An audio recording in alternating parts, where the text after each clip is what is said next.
kata kamu nopo hifo. Kore ke u hufanga te ngai talaka kato e whanua Bambelotu. Ka e tāma ki u whahauka to e whamafola whahanga tonu me he holo whataanga korisi koni Charlotte.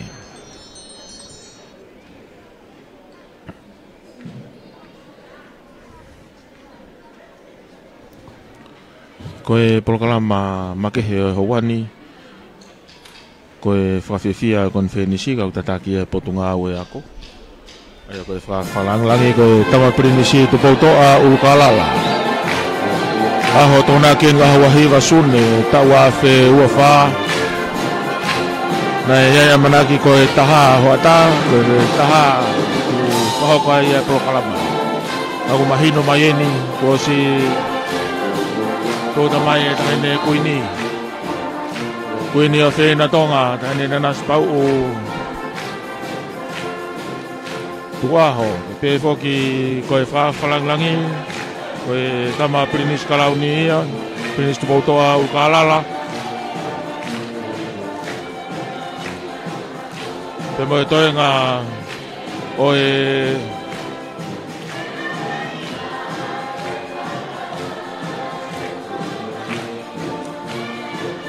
oe whare alo, ai aku dea mai ai a princesi Halai walu mataho, te kia princesi nanas pau u.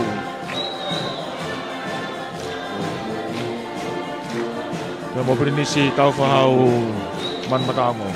Koe hoatani, koe hoata whakakoloa ni, ki he toenga ngahi korisi, pa me ngahi ako anga o saswe sirena toa tai nā tonga. Koe hoko ni o polokalama. Whakatau kei o polokalama, pe mo e Master of Ceremony, whakako ia servisi hape apa wa whungarei, koe whawhikau ni kuni hanga toa ngai, ahono whakako mo whakatau kei o ngā polokalama. Whanahono whakau whakawhe, ko mere pakirea tā taulanga, katake o waulotu, kauifi Chris tau whahau ma Pilorevu, whakako e whaifi watasoni mawhreo, pe whoki ki konga ula ki koe lotu, take ka himi ono ngea o onongo fulu maua. Whako ia e whawhikau tuipulot sa miu. Pure ako ia Chris tupautoa. Wholofola e lau koe lesoni e ngawe anga aho, koe kosperi. O kadaka mo pasi mai a princesi o Feina. Vesi tongo fulu maa taake, tongo fulu maa fitu. Lau ia e sea la tu, koe tokon pure ako ia o e... Alo fito. Korisi tapuni siriva.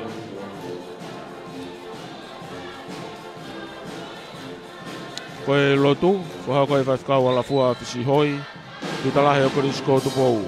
Lotu ai eiki, whaha koe ia e kau iwi, koe rea taitari, ko whawhikau sela ala taila kepa, koe purea koe ia korisi kuini Charlotte. Ko ngā hono ua, koe hoko ia ngāhi whaiva, hiva, moifi. Kamatai he ako te ua nuku alofa, kuna osi mau kina tolu e Stacy, mai moa ia princesi Halai walu mataho, princesi nanas pau mo princesi Charlotte Pilorevu. Koe taha whune ngahi matai koloa ki ngai loto whare o asi. Nau mai moa i ako te o nuku alofa. Lava be taf mala egu hoko mai a korisi kun Charlotte.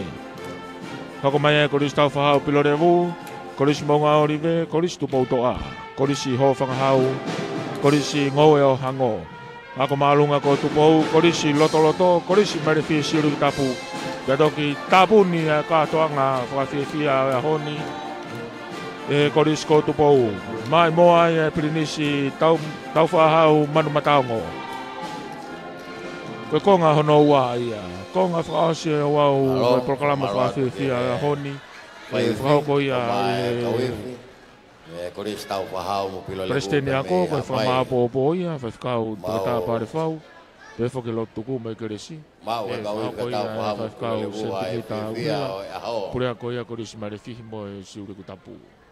Tāna ke ato e ngāhi whaspe ni. Mui mai ia e whaswa whanua. Pe ako e langa kakato ia polokalama o whawhiwhia kon whenisi. Koho no te au. Koho e kon whenisi a senturi. Tapi e asio ai o tua i o tau lotonga. Tapi he kere tupua o lotu ka mo yako. Ko whakatapu I pia luwa ke tauhi ai kakai ai eiki I he teu whiwhine o teu tangata o kwhai ma ai lotu whanua pia mo yako. Tapa mo e taahine kuini o taloni nanaspau. Tapu pia mo e pilinisi kalauni tupautoa ulukalala. Tapu pia mo e kautahine pilinsesi. Whanua whirewai kau maa mama taulua. Tukpemua ke u whakamalmalu atu he whatapu po osi tala whaki atu mei muani. Kai ata ke u whakakato ai whatongia kua wahea ke whai ahono talitali. O tahine kuini, ka o maa e whare o ha mohe ofo. Kau hi koe aho whakakoloa ko tautu utai.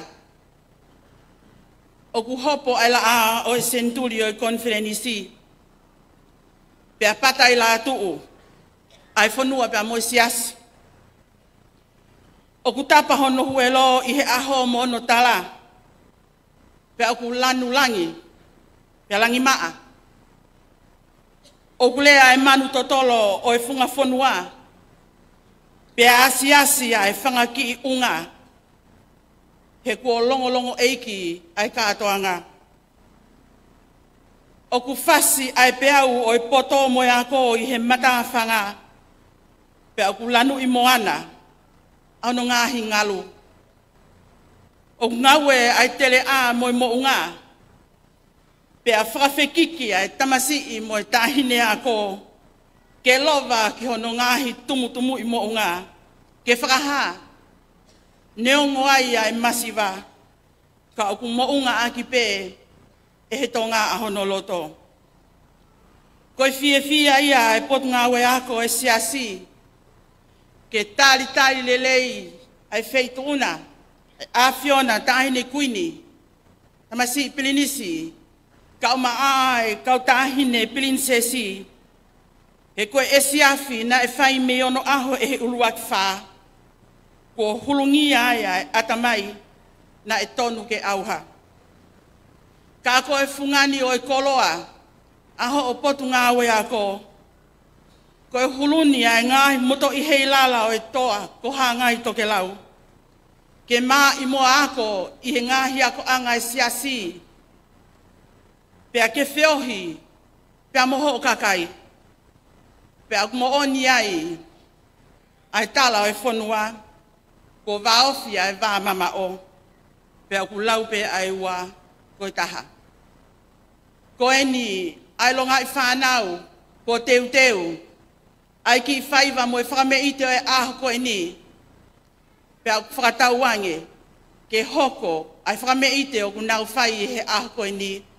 Ko e aho ke langi maa ai. Pea whakailonga ia e honga o I he sias ka uma ai ako. I he viso ne tau mamao ai uluak wha o ku kei tu holo aki o a umai ki he ahoni. I would also like to welcome our non-Tongan speakers, Reverend John Connon and Anne, David Greenall, and all our visitors. Welcome to the Free Wesleyan Church Education Department, Schools, celebration of the Centennial Conference. May you enjoy the entertainments that we have prepared today. Leve leva he kautatawat. Pomalo ki he pureako o e Chris Gonzalo te o e kau sela la taila kepa. I e whahoko e rea taritari o e hoatani. Kataka mo pas mai e tamai ki prinsesi. Kato ia ngahi proklama kataki o Prinsesi lai walu mataho. Prinsesi nanas pau pea mo prinsesi Charlotte Pilolevu. Teke o se pas ia dai mini kei pas be. Kei pas be. Mea mai akau tahine prinsesi. Kena umea anga he whaiwa pa mea ko te wanu ko alofa. Hai haloto e ta fia. Kau whataha toi ngā e whanau. I he whaiwa whataha. Moe whare o haa mohe o fō. Maululu en a ko te upa moe maa maloa sai school. Nā tō te nāu tawhi malae i he whadani. Kore atu ki a ke kau puna ke kata ko fotu ha ke whanau e ngā sea ko nai o tumui ke nau hālele i mai.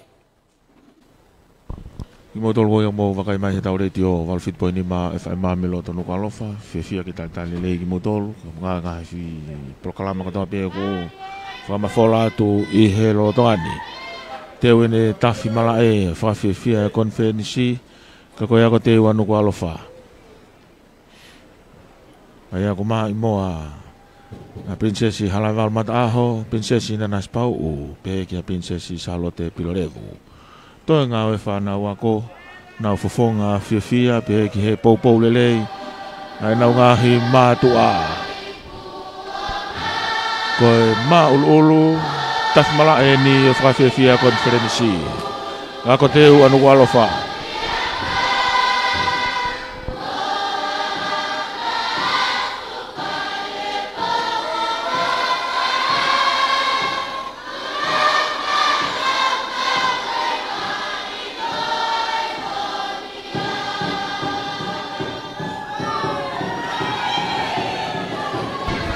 Maria vita tek whaiwa ai longa i whanau.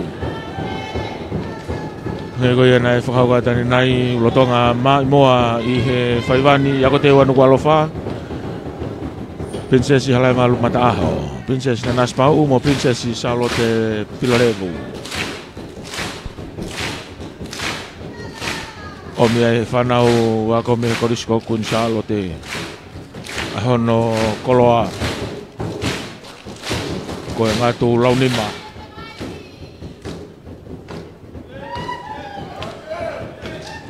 Langi tua takai mai pe kau whai ako.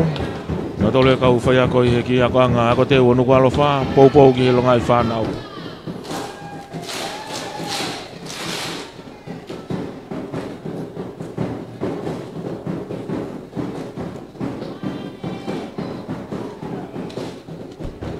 Nau te unga whaiwa, koe te unga akope, koe ki te unga lanupulu, whatapahina e kola, kau mā nima o ongo, nima o e kofu. So te hina pia kakai tangata, pia nau tupe no lanupulu.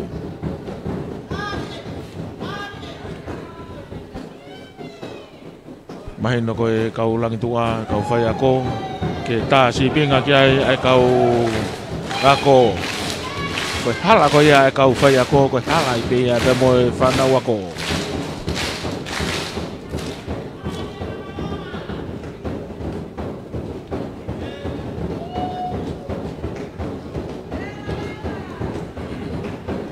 Whatahai pia ako te wanu kalofa kau maa kinta kāteni.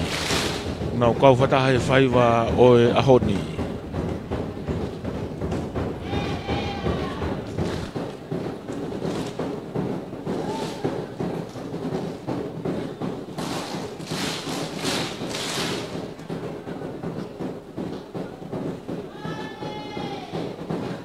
Ai ako te upeni anu kualofa, nau whahau koe whatongiani ka koe tafi mala e ia.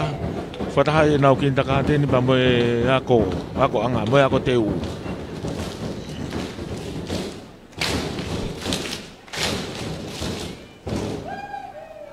Tafi mala e ka koe maa ulu.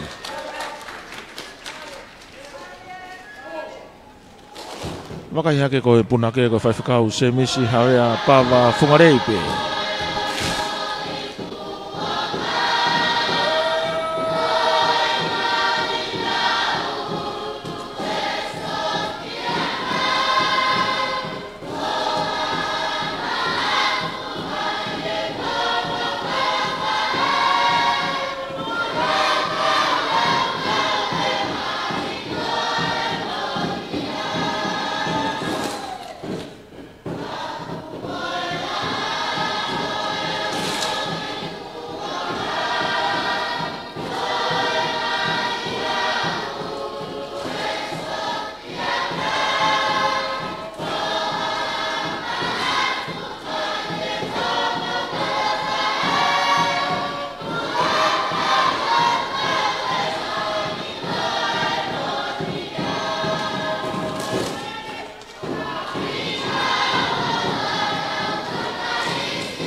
Mo lolo tonga mea mai na ki he tafi mala e whakawhiawhia konferensi.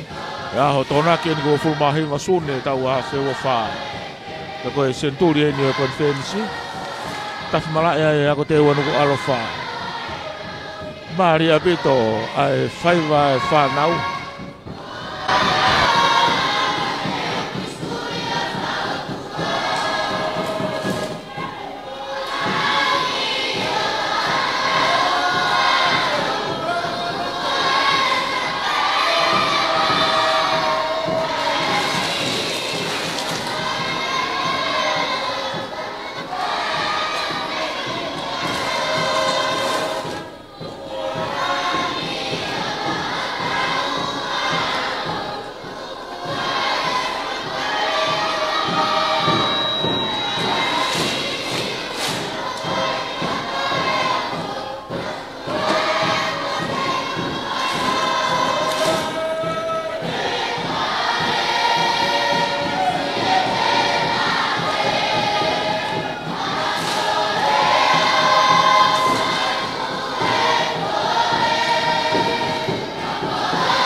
Maria Pito e kolaka e whanau.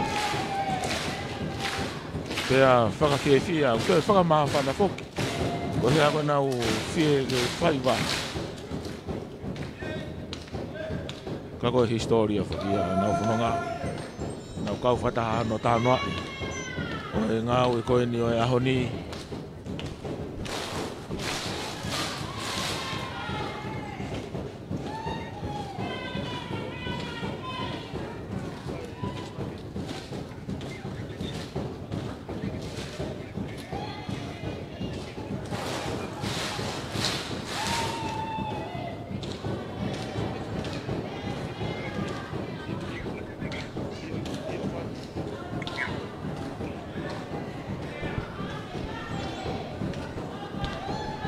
Iyo koe lolo tonga nia.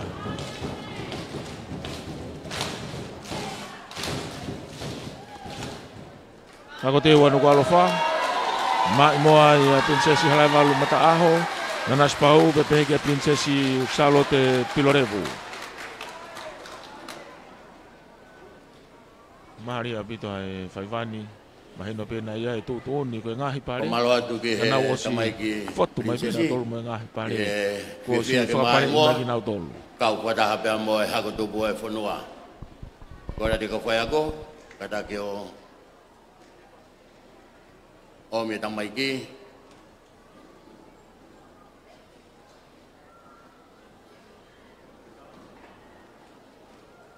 Tomai pare.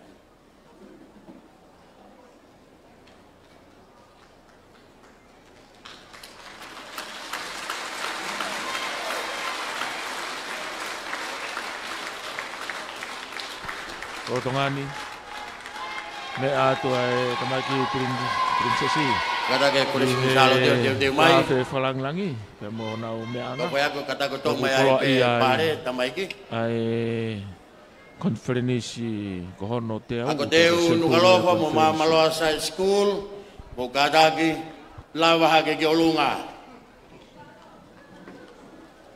hanga mai ki heni tafaki ko ini Tapaki ko ni o ko whakahoa atu me iai. Kore atu taktaha to'o mai ono sea. To'o mai ono sea.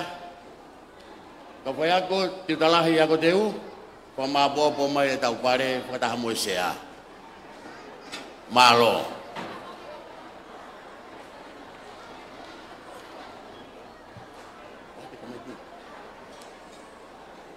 Koe lau kakato ia taf mala e ahoni. hangi ko ya ko koloa ia ai konfenisi kakato ma na tolo tape me mi pa si mga family Kuna ulonu ku i patanga korisi Gonzalo te. Kata ma ko ni fana ko na yolunga kata ko to mai be usea. To mai be usea.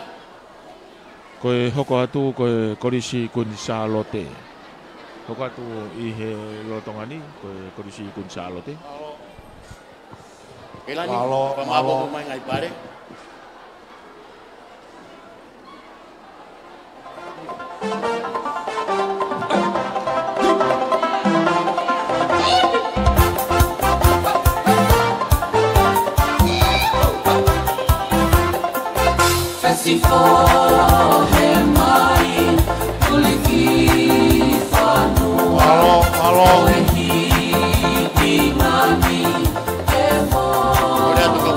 Kata ko to ni mai el omi ngahi se fa nau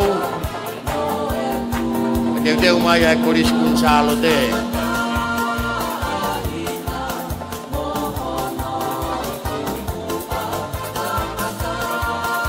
87.5 broadcasting.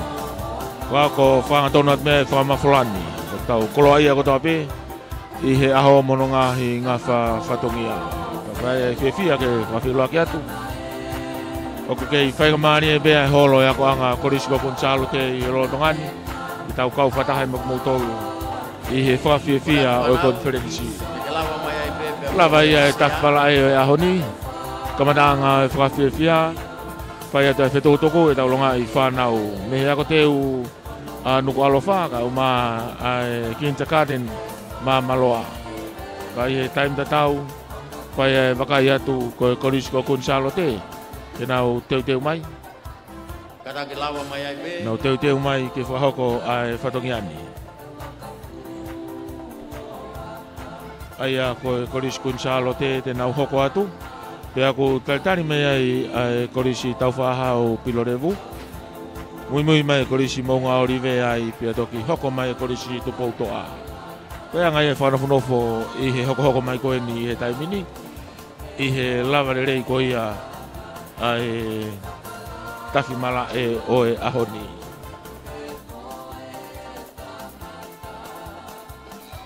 Kore atu e kauife Korisiko Gonzalo te. Kau whanawhanofo, kata ka whainga maare be me whakotutu mai ai na hisea ia.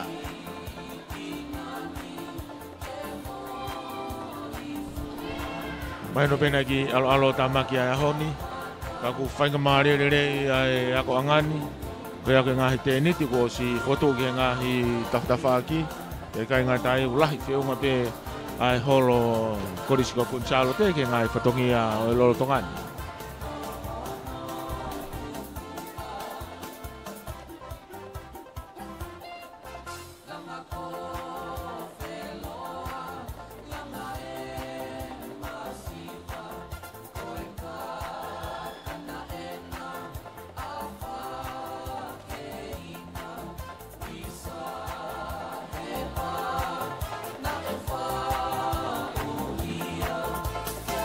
Maloa ko teu mo maloa. Pamaloa tu e Korisiko Gonzalo te.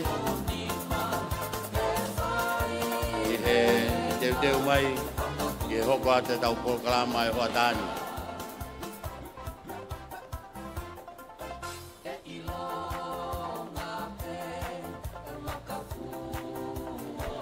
Rotonga whatutu i olonga e whunga Stacey. Kauifi ai Korisiko Gonzalo te. Kuna tole nau hoko atu pe mo nau kau whaiva nau osi mau mari mai. Pe me tua teu ngai whatongia ko ni te hoko ia. E taulunga e madapure lahi ka mai o ngotokoni madapure lahi. Kai fiala ke whangat. Pe aku ngahi ako anga ko ia i ngahi vahe motu. Ai aku kau kia ai korisi tau whahau Pilorevu. Pe me hapai. Korisi tupoutoa pe me he o tu momoa me no muka korisi ho whangahau me whunga whunua i eua ka mai korisi ngou e kohango kau whataha mai ai pia mo korisi mai re whihi siuri ku tapu pia koe toi ngā koe ngahi ako angai a siasi i tonga tapu ni Korea tu ki he DJ. O mi pe ngahi fasi.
Iyo i he lotonga taimi ai whawhiawhia honi ki korisi ko kunsalo te whatutu mai nau ngahi kauiwhi i he lotonga nia.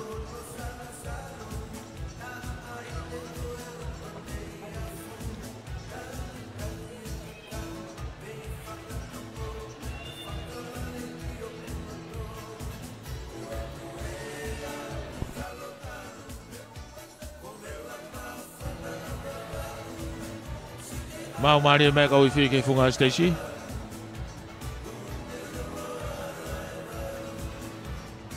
Koe nau whaiwa koe taulunga tōlahi.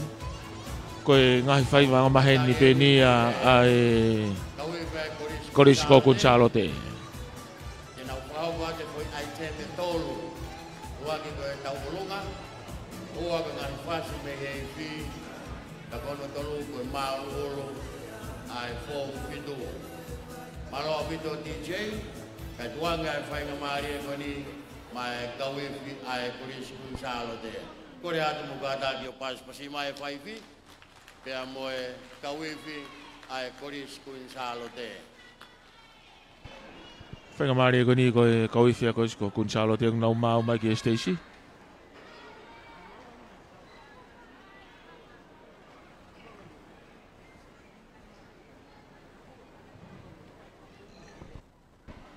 Koe whaiwhi ko sten nai toko. Hoko mai ai mo nau kau tauolunga. Ai ke kau tauolunga ko ni ko toko tolu.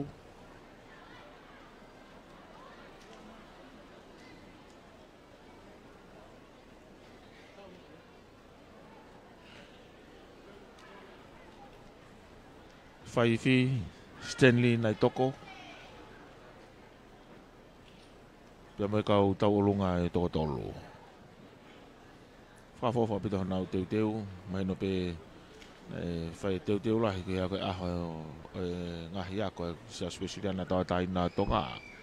Pia kai ngatai tau kau whatahai he lotongani pa mo kau iwi nau whasi mai ai langi tauolunga.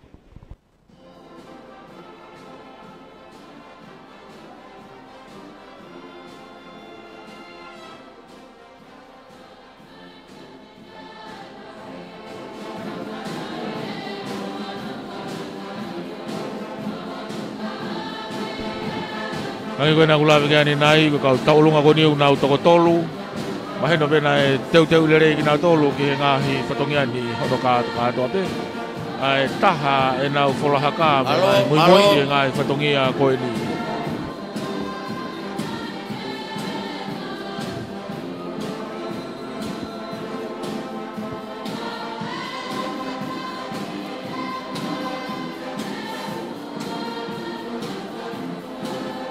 Ange ko yung mumiai, taulong ako ni fai ay matapurilah ya kuris kunsalo te, kau maahaw noong toko ni.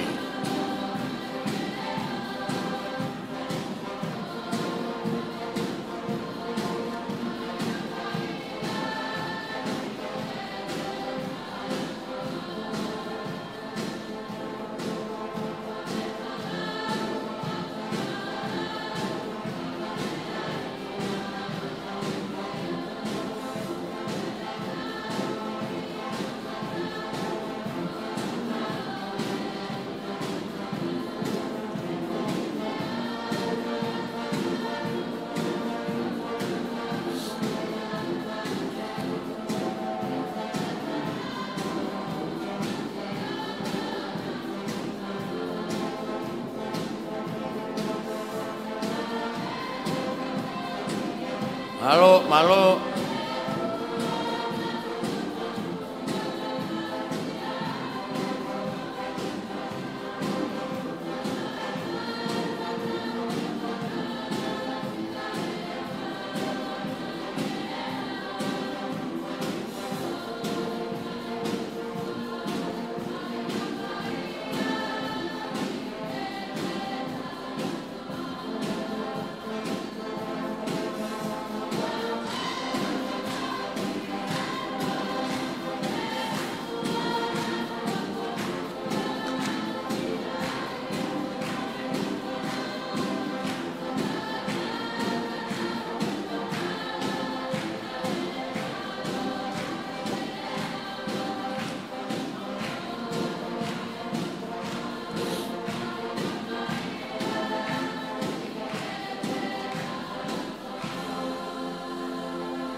Pito, mukata ke pas pasimai, ay uwagi faiva ay koris kun salote, ko tau ulunga.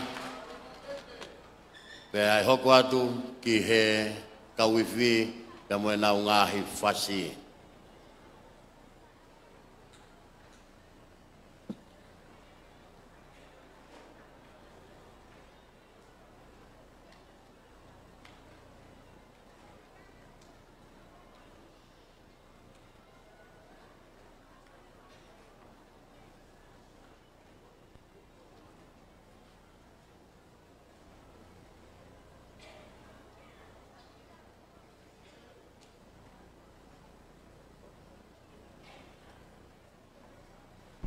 Koe laka kato e laki item.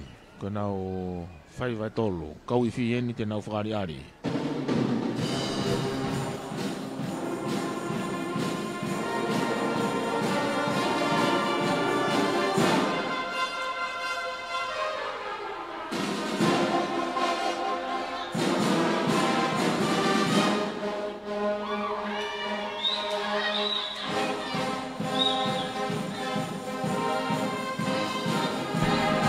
Mare e pito e sougoi ni e ko tau alunga mai e ngahi koaneti toko tolu me ta whakawhakahi fo pia toko me ta whakawhake swingi mai e ngo pesi e ua ki mua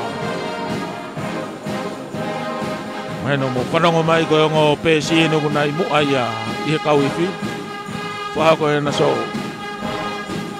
ko e hiwai ni e kau tau po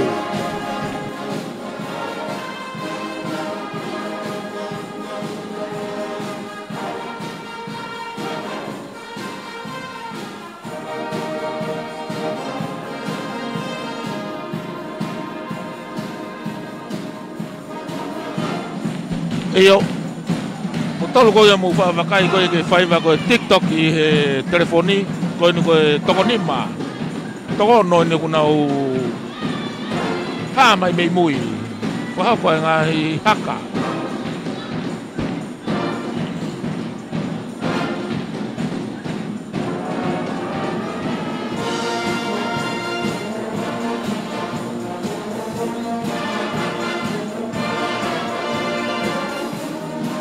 Marie iyo ko I foni ni mo ngo platoni na ulo tonga so helo tonga ni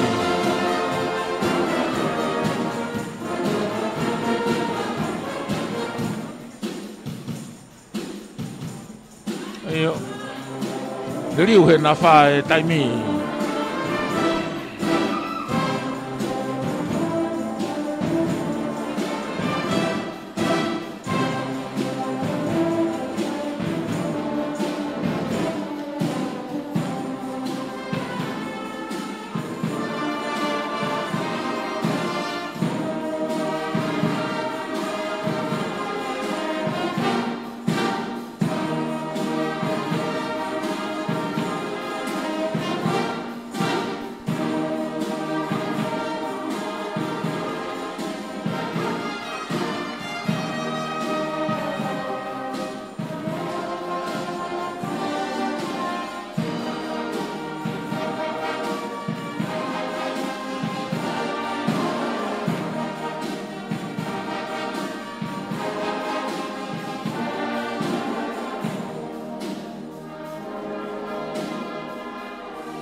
Mari apito so e whanau ako nau kau iwi. Koe kau solo kaneti eni. Kau totolu ne kau solo kaneti una rotonga whakahoko. Ai so imu ahe kau iwi.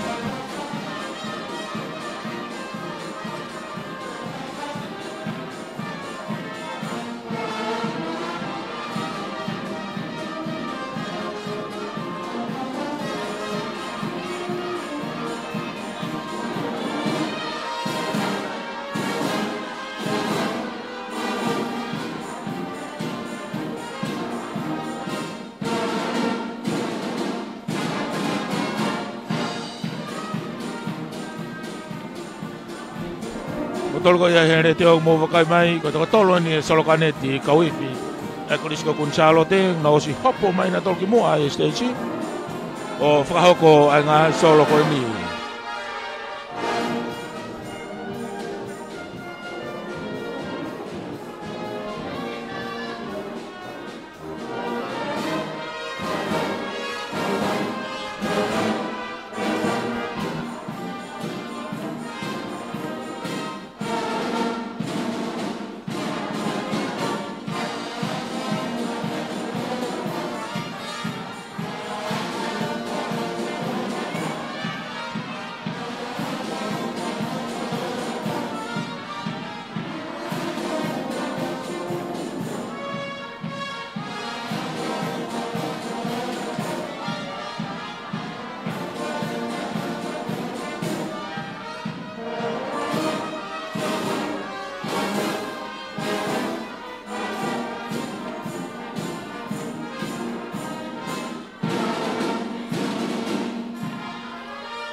Iyo, mare. Ko nau laka mai, na tolo kau whahai te noa ini, ai kau hoani, koe kau hoani ini, ia solo hoani ulaki, hoani ua, hoani tolo, hoani fito. Koe toko hiwa ini, toko hiwa ini kau whahai ko ni hoani ko na wasi hopo mai ki mua.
Iyo, kau iwi ai korisi kun chalo te.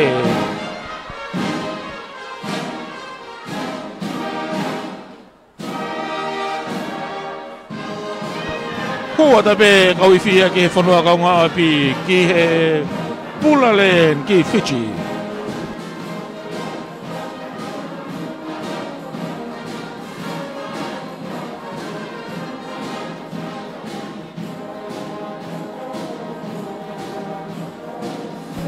So, ahoni, whako ia he kauiwi korisko kun Charlotte. Kata ke maululu a kun Charlotte, e rei ke mo hu mai mo tolu i he taimini.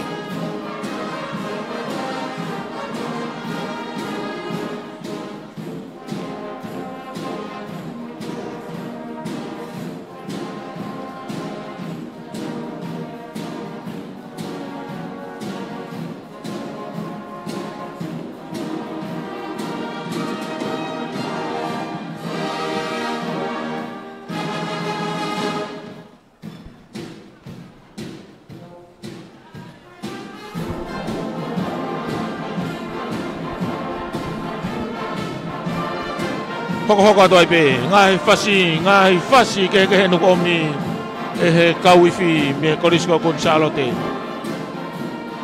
motolori whakataurerei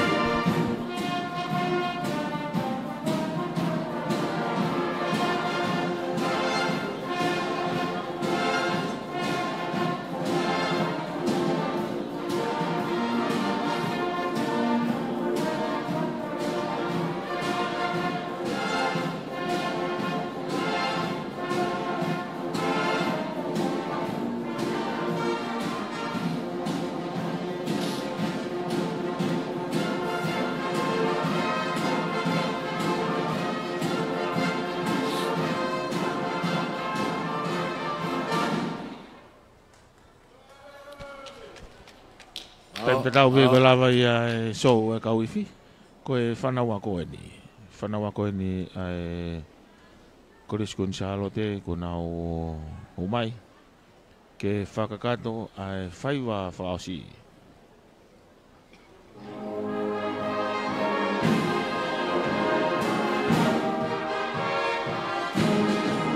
ai ko e whaiwa whaosi ko na o maulu olo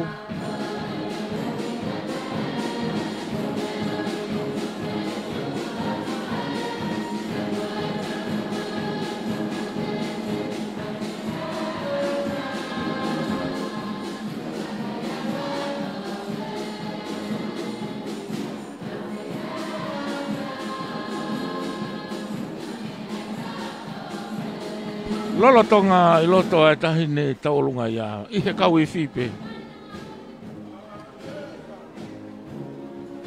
solo pe mo haka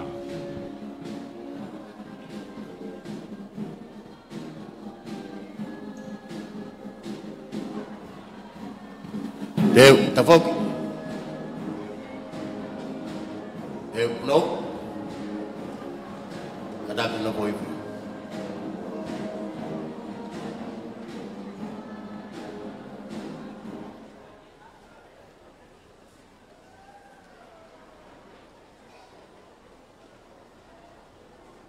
Mau mare mai ai whanau ako Corisco Gonzalo te ko e whakasinga ni nau items ko nau maulu ulu. Whakasinga ai Corisco Gonzalo te ko e maulu ulu ko hau katuia e whanau ako form fitu.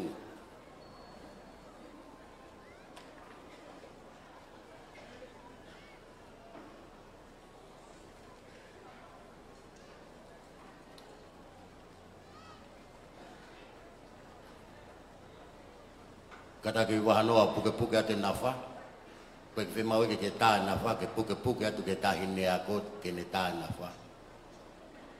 Toki tā pe koe no muka.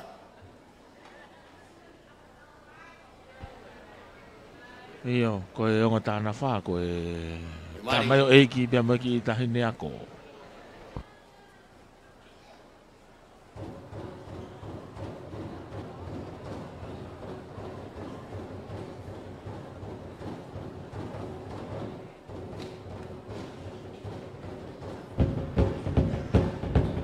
Whaiwa whaosene Corisco Gonzalo te ko e maulu ulu. Whafofonga mai e whanau ako lalahi ko ni malo pe kunau I he form 1 pe mo e form fitu.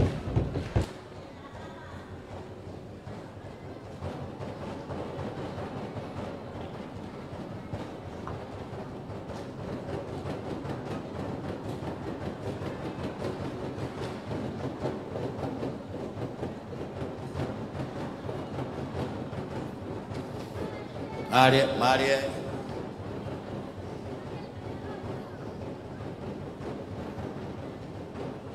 Lave ko ia nai ki hoko e ngai whaiwa. Lava pe whaiwa ko ni ko huma ko ristau whahau mo pilo revu. Hoko mai ko ris maunga orive. Ko ris tupo toa ka mai ko ris hofang hau. Pea toki huma ko ris ngau e ko hango. Pea me he funga whanua ia. Pea ka lava pe ko ia. Toia e ngahi ia ko angai ia e whaa. Pau koe ngahi hoko e ni, tau lawe ki ai, koe tau taimi ko osia minute wha mei he ua. Whamawhola wha ton ko ni pe mei he holo e Corisco Gonzalo te pe mei he ako no fomau e no kolo favoki mai moa ni a Gonzalote Mare.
Io i he lolotonga nia buongo ato hiku kule o e whana wako me korisi ko Gonzalote. Lam neri ngā hi whatongia honi pia kuna kau kataha i tau tolu i Kau pea e whatongia koe ni i he nau ngā hi whatongia os mai korisi Gonzalote. Nengo kei toe konga hono ua e tau. Kaku nau fia pe ke kau he malari o e kātoanga senduri Conference Sias Wesleyana tau taina o tonga.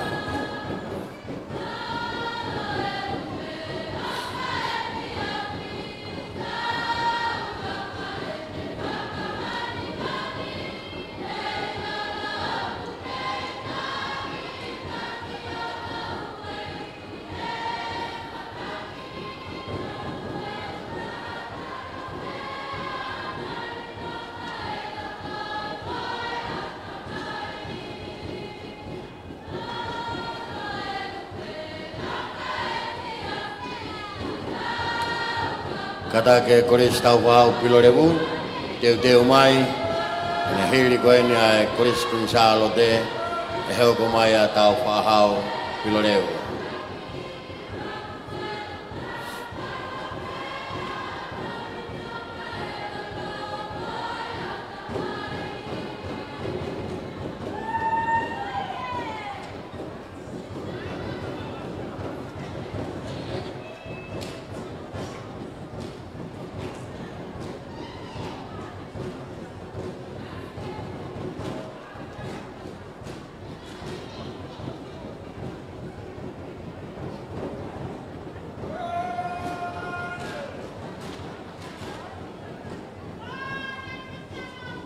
Io koe haka whalongolongo.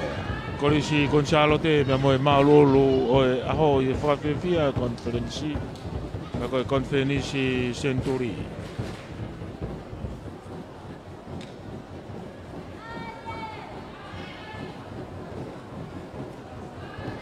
Kei mea be whawhalanglangi. Tama prinisi kalauni, prinisi tupotoa urukalala. E whaki ki he tahine kuini anas pau. Behen moe tahine prinsesi sinai takala. E whaki ka prinsesi la dofi peka. Prinsesi Halaival Mataho. Prinsesi Nanas Pau. Prinsesi Charlotte Pilorevu. Ke mea ke whafonga mo whafotunga e whiwhia e ngahi teu ko whako e whanau ako ka koe ngahi ako anga o Sias Wesleyana tawatai nā o tonga.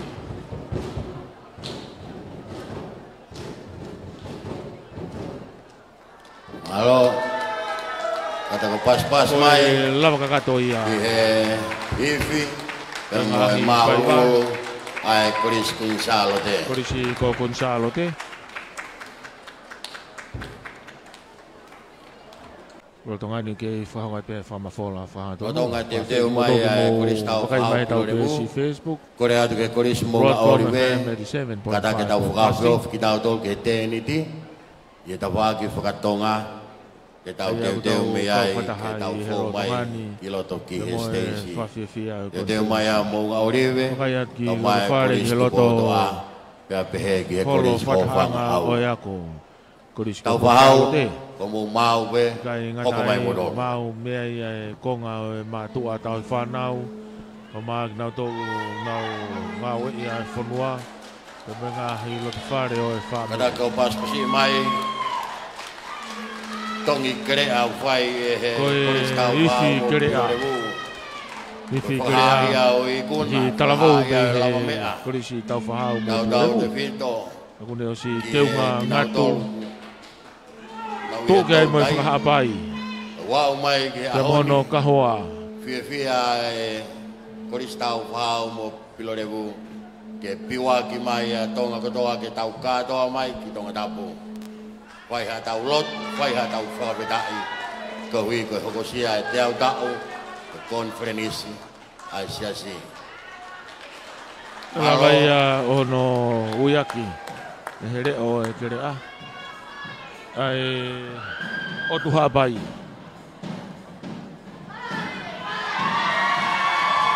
Ko tongani lo tonga o ngatu. Tare ni te ki fefini ko ni ko e nafa.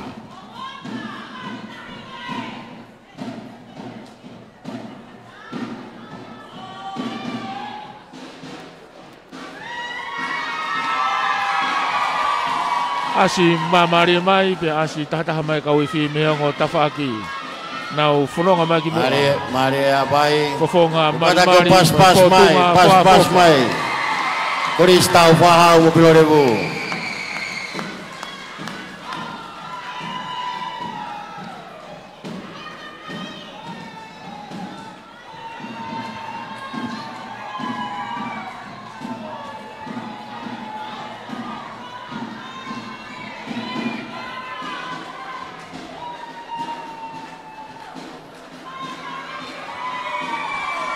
Laka mai be mo e whaifi.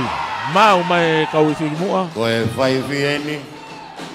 Ki talawou ko Watson.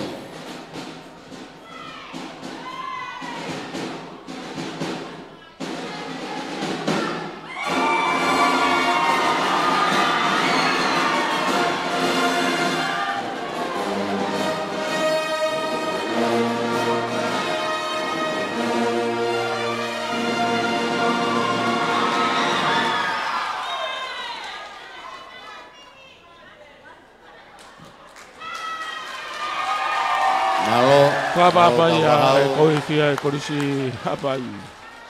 Nau whanonga mai pe ko o si maa whana pe a hapai a. I te wake konferenisi ki hapai tau whauna.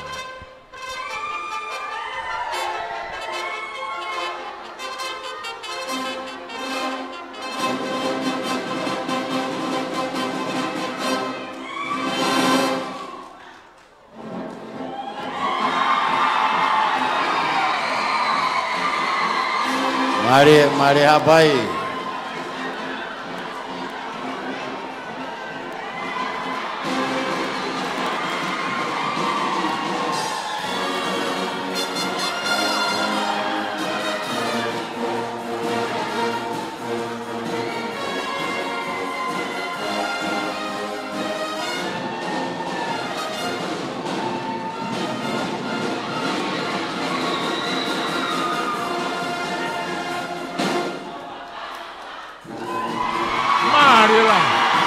Sau apa yang Tuhan pakai makan apa itu lain ewa main au kau isi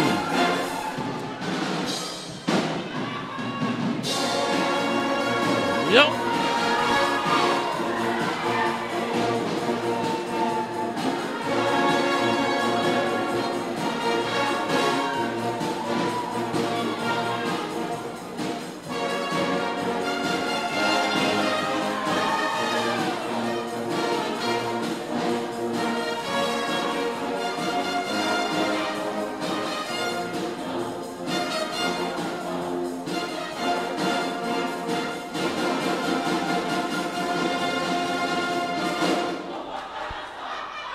Mari lahi. Hoko mai ki he fasi. Tatu ya metua. Iyo, wai mai habai. Motol ko yang mo fa pakai ki he sumba. Ko niya. Iyo.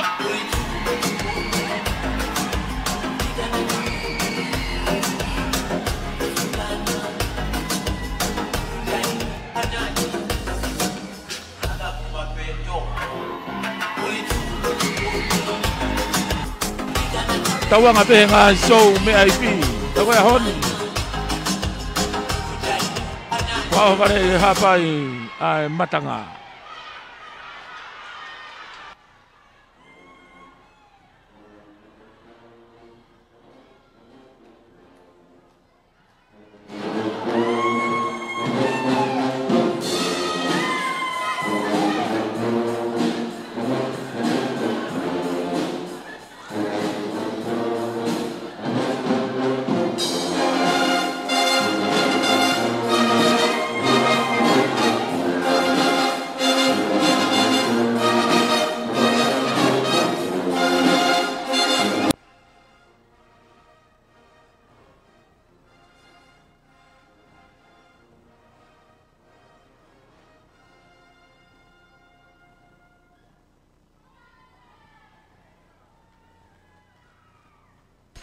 Hoko atu pe. Ko ni ko show mai e kau slide na tolo me trombone. Nau laka mai na tolo mua i stage mo tolo ko ia hereti o. Mo ne taranoa tintini. Ko fononga mai ni ki he makafeke.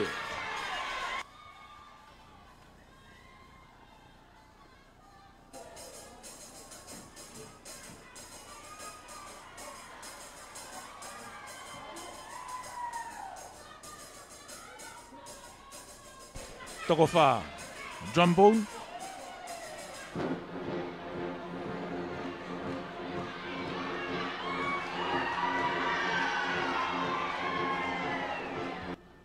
Motolo ko yang mo fa sio ye vai Pirates ko ni tangata ne ko asimai mono teu mo ne hereta pe mono teu Eyo, vamos nere.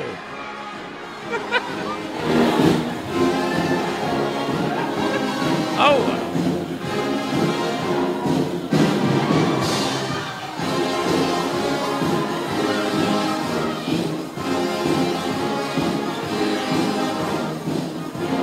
Ai ako kakai nung naufanga puke kamalo ye ngahi baka folau tahi. Tangata mo no tata posi kofui ai mata he mai a aki ai foi leta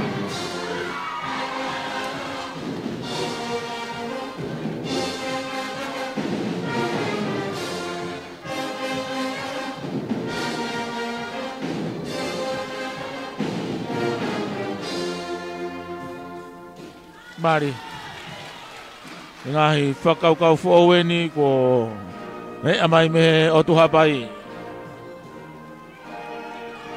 whakafarik pako mo taulanga whangai si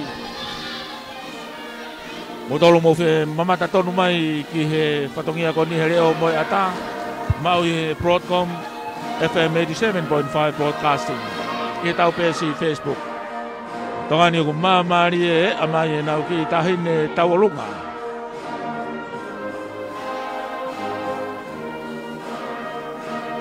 teunga whakawhawhawapito koe whau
wifi.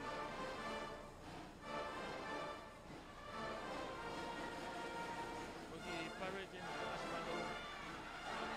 Asmado. Kuma yang mohoni. Kuma yang solhoni. So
Halo, kumalo atu ki hapai, ki hoko atu pe nau, wahako nau ngahi whaiwa, tamu nau ngahi hiwa.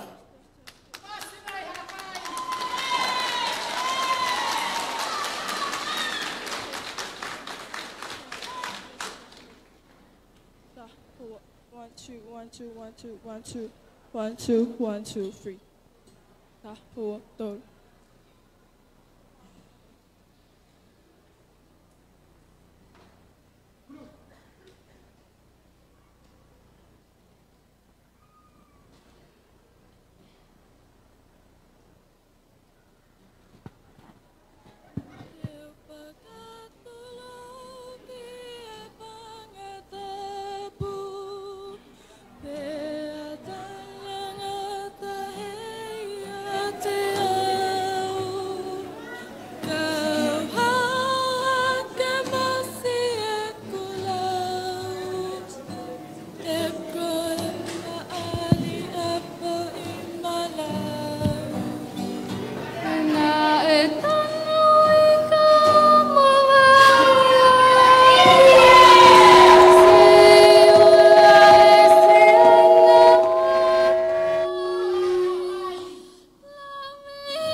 Gracias.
Kata ko pas pasimay ay faivi pamakawivi me kolis tau fahau mo perebu. Malo beto fanau, malo teu, malo fahau lele yo tau fatumia kataki, fo mai ihe matapako ni ke fo wai pe kitua. Korea tu ki he kolis mo nga orive ke tau teu mai ki tau tolu ke funga Stacy ihe taimini ke whakatoanga iange ko tau taimi ko hoa pe tolu me hoko totonu pe ai taha ke hoko totonu ai wha taimi au om he sekretaria konferensi ma ai potngawe ako whai ai ne whakawhiwhia ka guai kore atu kau purako kau mai ngahi ako ngā kata ke tau whetokoni aki ke mo tokoni mai ki hono whakato tau whatongia e mau pe taimi ia pa te tau lawa ko toa pe ki tau tolu o whakahoko lelei ai whatongia o e ahoni koia koris mo ngā oriwe ko tau hoko rewa tau tolu he taimini teu teu mai e tua koris mo ngā oriwe ai koris tupou toa me nomuka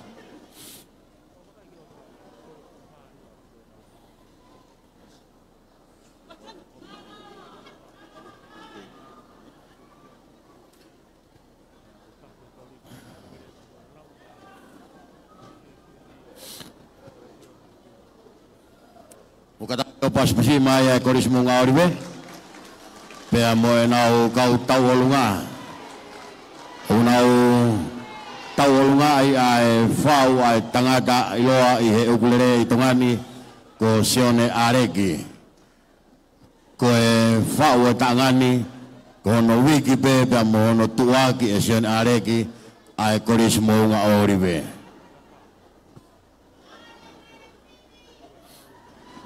Mau be kamatarewa.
Nau ke sa ye ke anga e ba mo ni ma ko tolo talo pe to sisi tolo talo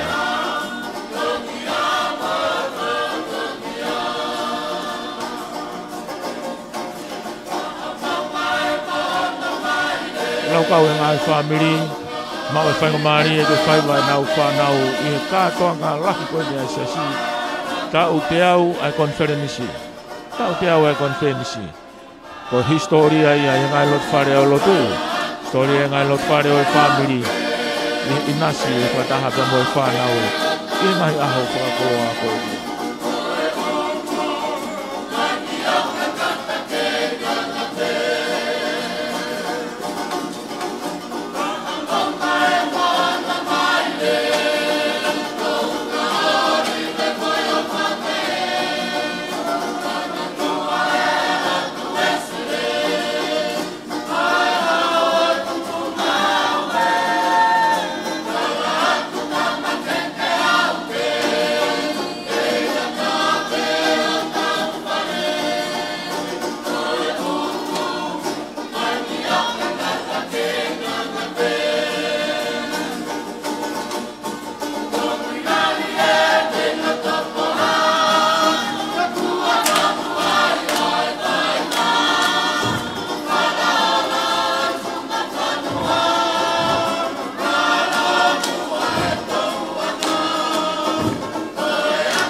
Piria mo nga ori ke koristu potoa me he o tu moa korisi au whangahau korisi ngowe ko hango ako malunga ko tu pou korisi loto loto korisi malefisi rutapu petoki ta tuku mai ai korisi ko tu pou ai aku mak mo a primisi tau whahau man mataungo toki whakore ka whama popo mo rea whamalo whakoi e Palestini ako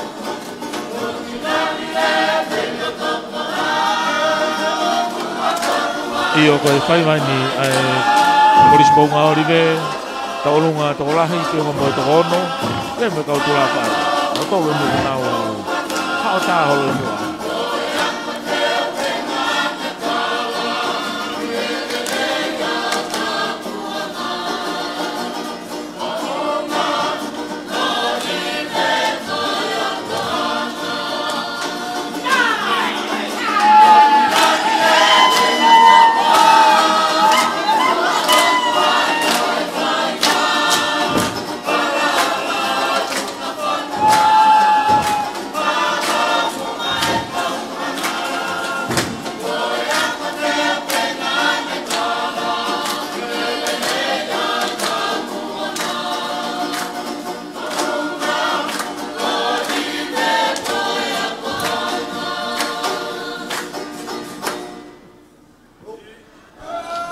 Lama katoi Kada ko pas pasimay. Ay koris mo nga oriwe. Pameito ya honi. Koko ia pemehe. Malo pito mo nga oriwe. Korisi mo nga oriwe. Ngaya ono tua ki sione areki ae. Koris mo nga oriwe. Ko mama fai totong pasi. Ko mo nga oriwe. Lue atu pe lue mai. Ko ia ikae nga hake. O ato yung siya magi koloni ko mamafa ito toko atu ki koris tu pautoa pamalo atu brak koris tu pautoa pama tiu telah hitam moe koris mo ngaoriwe eta hogo heni ki he koris tu pautoa pin lan pulu pe sotehina fana ufefine te unga fana wako tangata na tolo ni sotehina tupen ori pia tawala fakahapai taulua eko te ngā kotoloa, te ngā tatau ia mo korisi. Whiua hamatau atu poutoa he puke honoloto. Ua whakapatu e ngahi korisi tāla o isa spesiriana tawatai na tonga.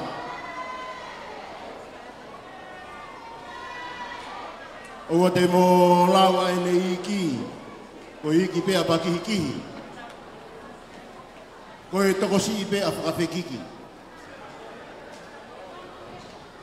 Kamatu poutoa. O mai moa en. I o tu mua.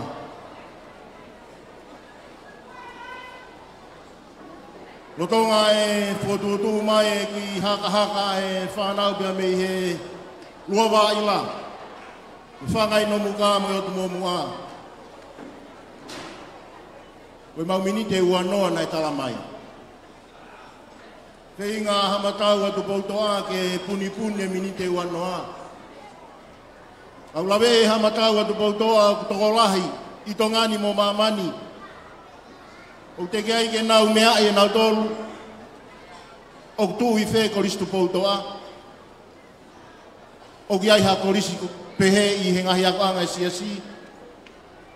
Koe ia lotonga e whotutu e whaiva, whampeke taki mamata. Lotonga ni, koe taki mamata ki he koristu poutoa. A e matanga ki he koristu poutoa. Ngai ata koristu poutoa ki mua, whatamaki mo pia tua. Ilova mo e whangai no muka. Sanuari au tahani maa. Ia mei he tahiwa o no ua. Isa, nai kamata ake ki toko fitu i he tahiwa ni mafitu. Ia toi ki maroloa e ako e ngahi tausi o to e whotu. I kalasi pētaha, i e tahiwa o noua. O whanonga mai ai, ai koristu poutoa. O au mai, i e tauni, tau e ono ngo fulma taha nai pe ono fulma ua. O te waki ke whamanatua. Kai he tau e whanonganga o taimi, ne au mai ke he tūkunga. Ahi mai e mafi o tua. Aho taha nima, sanuari wafe uowa. Monu kai, aho mai moa, tama bilinis kalauni. Kai whawhetai, nai kei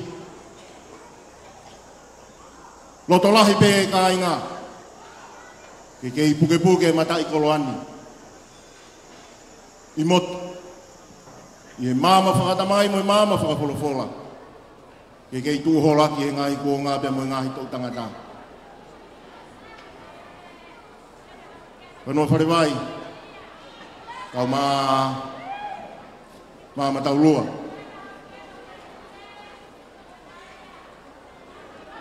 Kei puke a fufola pe he ka inga. Aho ka inga tamabilinis. Ai lotu pia mo i ako. I kai whai tūtū ni e tūku ngāia pia mo e tāu tamaki o taimi. Ka ne kei kūku kau naka pe. Ai mai mo ako ino moka pia mo e otu mō mua. Tū ngāia e whia. E whaafe ko whai pia mei he ofisi toki tāmori toni. E mau whikarei mai. O kau i he kātoanga, maalari, o e Centurio e Conferenisi. Mau whia, mau lotolahi. Panua whirewai bea mo mama tau lua. Ke maulere mai ke kau he katoanga. He kumau whakatoanga i hake. Na iai be ai tō taha mei no muka tapu moia ka kone mama awatu. Nā ni hoko koe Palestini. O se asu siriana tau atai na o tonga. Ko whai whakau sio nere patoa. Pea mo ngāhi whungabaka ke he. Se asu o tonga ko whai whakau toke tā wheke mafu. O iloa be tamabilinisi ko poutoa ko ka inga i he lotu. Na nau hoko koe kau taki lotu, peo kei tū holoaki mai. Ai kau whai whakau pea mo kau taki lotu o i ngāhi siasi. Kau mai ako, kau be, au ka inga. Pea mo kau holomua e koristu poutoa. I ngāhi tū ngāko maalunga. O ngāhi putu ngāwe kau mai putu ngāwe ako. Tamabilinis, kanu wharewai kau mama tau lua. O mafi e na o dua mafi. Na ni ahia. Ai koristu poutoa. Abi ko saitoni. Kolofa e ngahi whare ako hono kotoa pe. Kau maa ngahi whare no whonga. Kai ko halanga i mamahi. Ka koe whawhetai pe. I mafi e o tua. Utau mamata ki ai. Kau tau tai maari e peo no ngahi mono ia mono ngahi tāpua ki. Koe whawhetai ia. O hauani pia me he koristu poutoa. Anoa wherewai pia mua mama taurua. O me mei kakato e kumenite ni uanoa. A whei tau lalo. O maaua e whaiwa. A whe atu. Hamatau o tu poutoa. I tahi ne ko mataaho si i. Hei tau lalo mua kane mea mai. E wāhenga. Hei ki whaiwa ai koristu poutoa. Malo. Mamalo ke pure ako. Ki he taki mamata e ki tau tolu. Ki he koristu poutoa ki no muka. Ya kone toi puapea e... Kotol ko ia he tau reti o. Kotol ngā fusia fus lai. Imu ai a... Kau mai tahine ko princess Maka ko membe ngā hita. Ke... Koe tak mamata ko ia ki no muka. Wahenga. Ai E tau nai. whaiwa e koristu poutoa. Kotua ia e maa Pea mei no muka. Ko kai ngatai. Hosia ko ni e pā mō ngāwhi. Hake e tsunami. Ya mo ngāhi ata ke he pea mihe api ako ko tu poutoa. Wa umai ki he toe whafou ko ni. Kau whawhetai ki mua ki whakakai. Nau loto mawha. Pea whitau lalo e pe me tahini ko latu peka. Ke mea e pe moia o wahenga e maulu Tama ulu. prinisi kalauni. Ai koristu poutoa. Kalala. Ya mea mai ai pe mo prinsesi latu fui peka. Prinsesi halamal mataho. Prinsesi nanas pau. Koe wahenga ni o whaiwa. Ai korisi tupou toa mei he oto mo mua I no muka.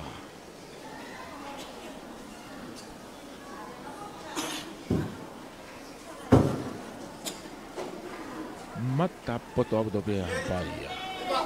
Oto mo mua ko oto hapaia.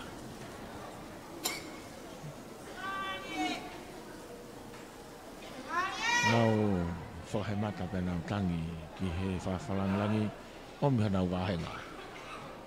Ko ni ko mea mai la tu fui peka.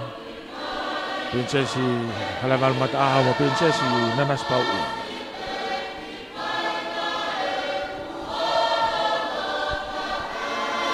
Korisi tu poto ai. Hoko atu e nau wa mei te aho. Ko nau mau.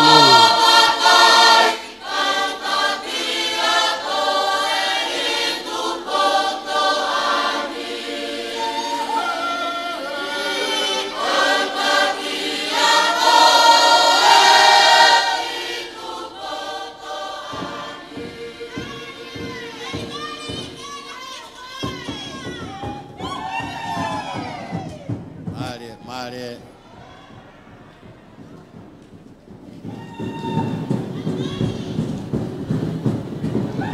Io kumai mo ni prinsesi la tu beka ni pakai prinsesi level mataho prinsesi Nanas Pau.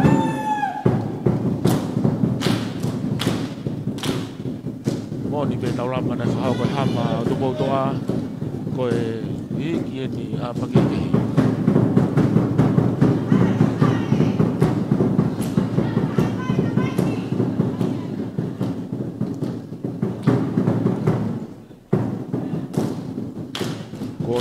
Si olo to pe tonga ko toa tonga tapu ko mai fo me ewa lolo ala malu pe me ma ulah ve ngo niwa ki he otu ka pai he ta fo o ko na u fa fo tunga ni si tu ada ta fa ha mo pilo revo na o me ma fa na ma vahe ki he fa fe fia ko fe ni si hoko mai ne ko si to po to a be no buka ko otu ka pai ai pe mo ia ko otu mo ai Maria o mi pa mo ma fa na ma ke hangi tau kau whata hai mo e whare o haa mohe o fo I he whaiwa o e lorotongani.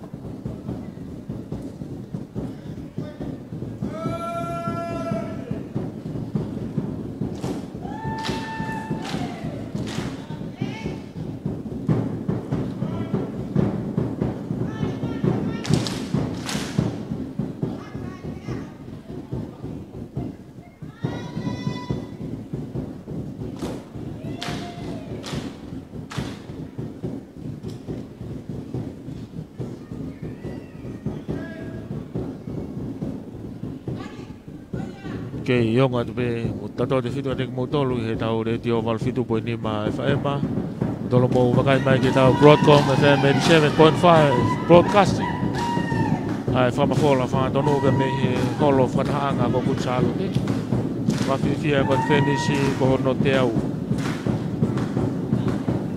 fa ko tu ya po tu ngau ya ko sa spesial na tau tai na tonga ngona te ngalu ya ai mafana pe moe vele vela ai kolisi ku poutoa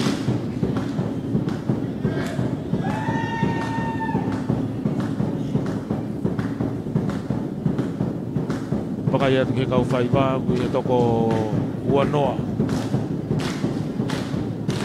mahino ko e tola hene ki kau ako ai ngai o osi mai ka kai lele ia ke ngai mai fonua hange ko fa malanga hamba tu poutoa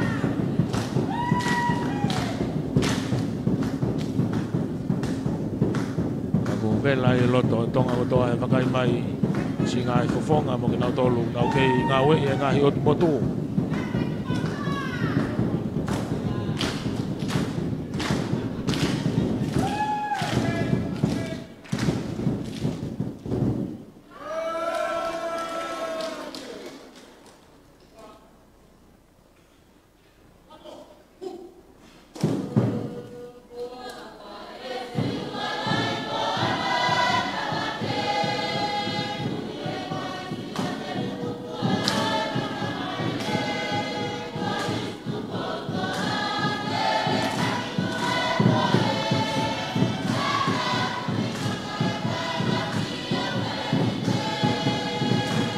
Maria, malo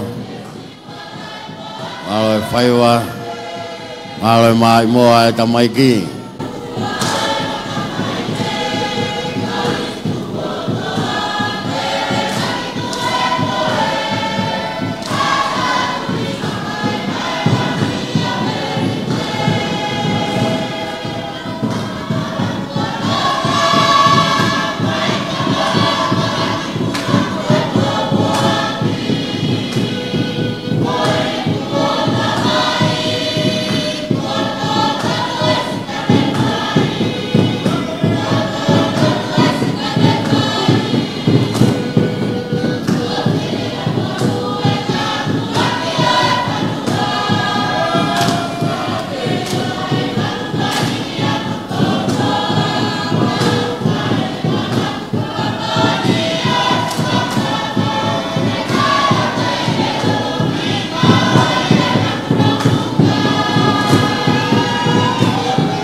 mai ki ha whalongolongo.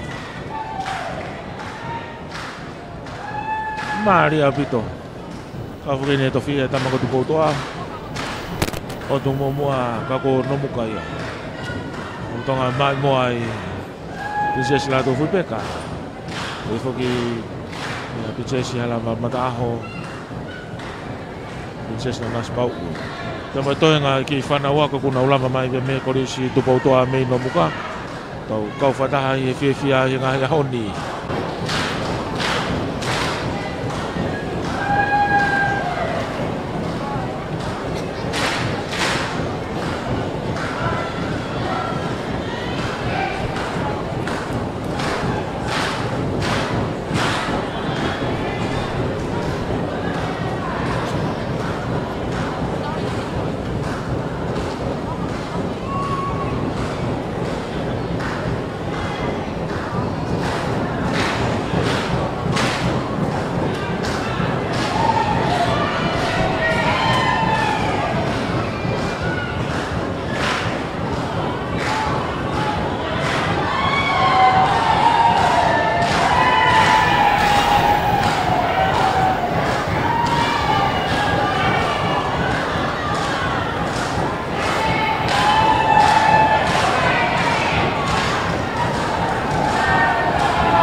Io o fai be hapai me a Maria Pito. Kan fenisi. Mahino ko na o si Bella ma kana be na o fefono nga ki holo. Mahino ko si Tari kan fenisi ke fako ki hapai I he tau fo o. Pia ko Bella ai hapai furike. Manua furiwai ka ma taurua. Wa malo la ia to ha matau atu koutoa. Malo ho mau whakakoloa. Malo mo awhitau lalo. Tare whakalau lau pis. Wana niwi whai be mehe whanau. Be mehe koristu koutoa mehe lua waila. Ue whangai no muka.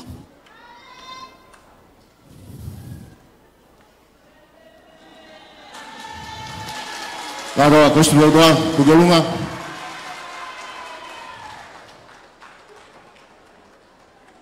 Tata alo ke yung kita maiki.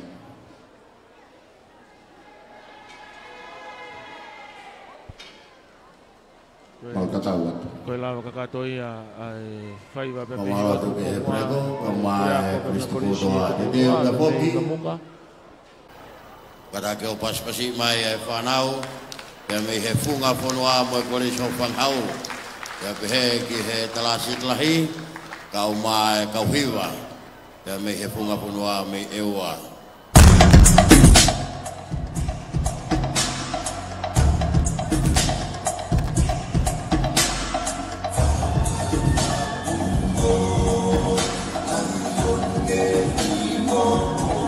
Korisi ho whangahau me whanua I eua. Kona uwhaiwa koe tawalunga. Tonga whahau koe I lolo tongani.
mani ku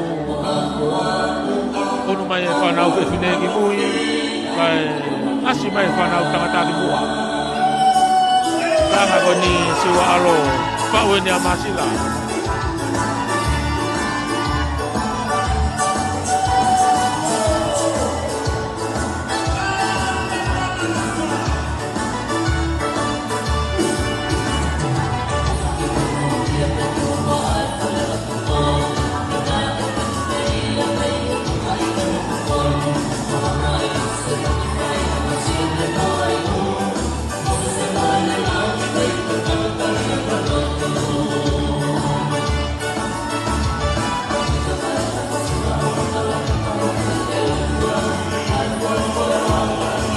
Pela e ua ko tope ma pana puta fi ya mai honi kau kata hai ko nau tolu tope na tolu nau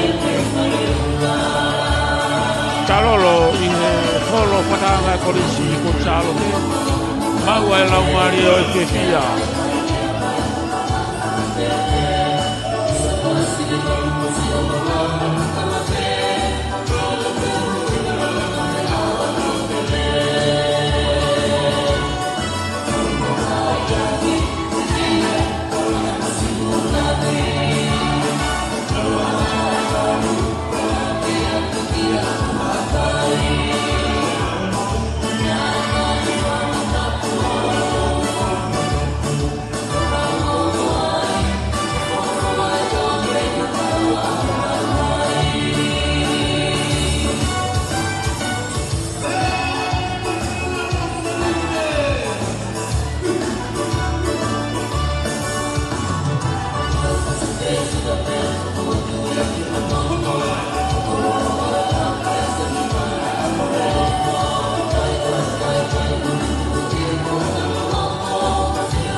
Humaya e waia mana kau hima.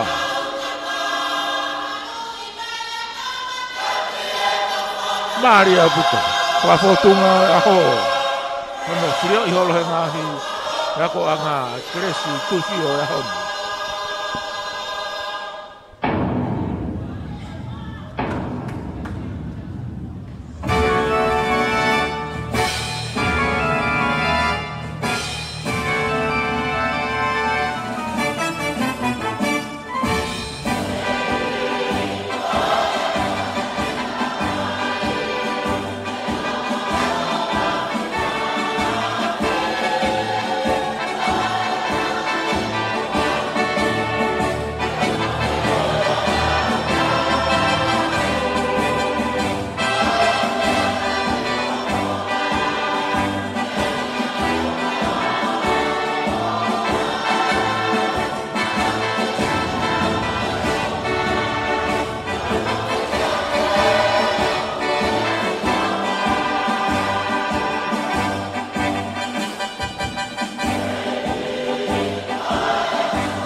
Maria vitoa whapunua me eua.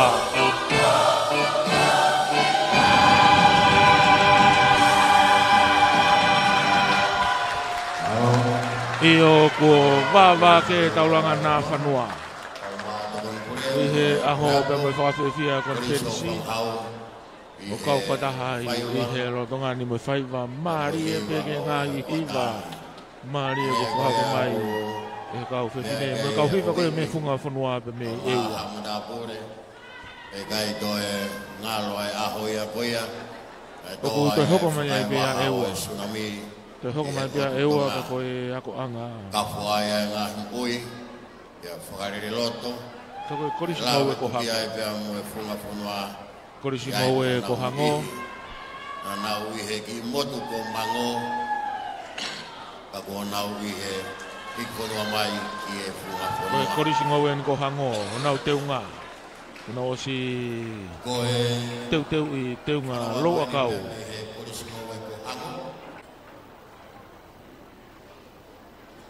Ile pa vembe kau hiva me whunga whanua i eua. Nau pou mai i aho. Tawalunga tokolahi ine korisi ko hango. Nau kau whataha i he rotongani. Kea kai ngatai. Koe teu koe a whanau whawhawhawhapita pe me he mua whanua me eua. Pe me he korisi ko hango. Korisi mau e ko hango. Ka mai korisi ko hango. Kue pia whakawhia te ringo tolu i he kau Facebook. Maurere ia me me ngahi ata. Ata pe koe rea. Roto, 77.5 broadcasting.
Pai wango no lotonga whangango atu koe korisi mau e a ko hango. Wapokonga e pia suna whanua ki eua. Nange ko ia na tau wakai ngai tau kone mariu atu. Na e whakolau ai puha e whakawa. Koe konfenisi kakato ki whanua i eua. E ahoni na ulaka mai. I korisi ho whangahau. Pe fongi korisi ngau e ni ko hango. Ako fonga mai e ngai family ngai lo te whare me fonga whanua pe me eua. Kalava pe e korisi ko ni. Koko mai ai ako malunga ko tupou. Korisi loto. Pe tau he mai te lola halai walu. Korisi mai te fi siuri tapu. Ia foki mai te tapuni. E korisi ko tupou. Ai whatongia whawhiwhia e konferenisi. Kau whaako e potungawe ako. Me ngahi ako anga o e siasmesiana tawataina o tonga.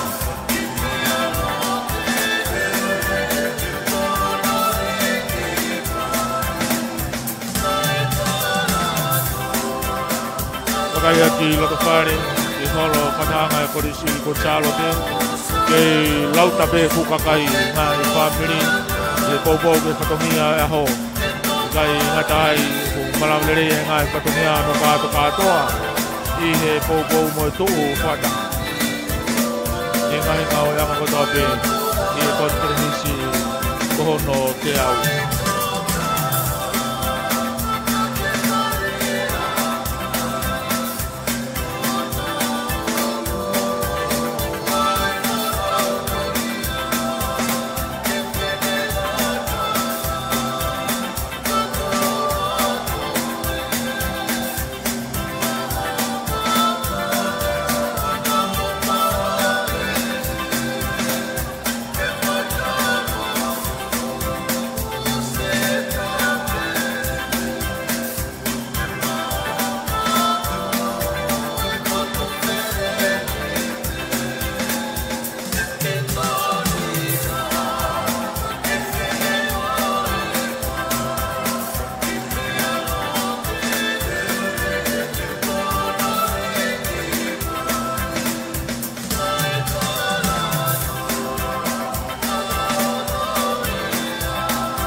taulunga to la ta me korisi ko e ko hamo kau kata e kau ke tine no katoa me popo me kau hi ka ko no la me ko fonua me e wa ma ko mai ai va fonua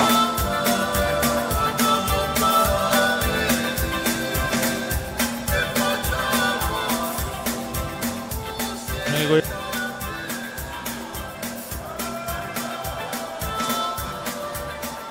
Pohang lam nene ko singo ko hango me fo me ewa da hoka da ki ha ko malunga ko tupo ako malunga ko tupo io okay ai fatongi hen e tahai makaya to kia manase siwa pema ka tanga ta funga fonua faskau moses moa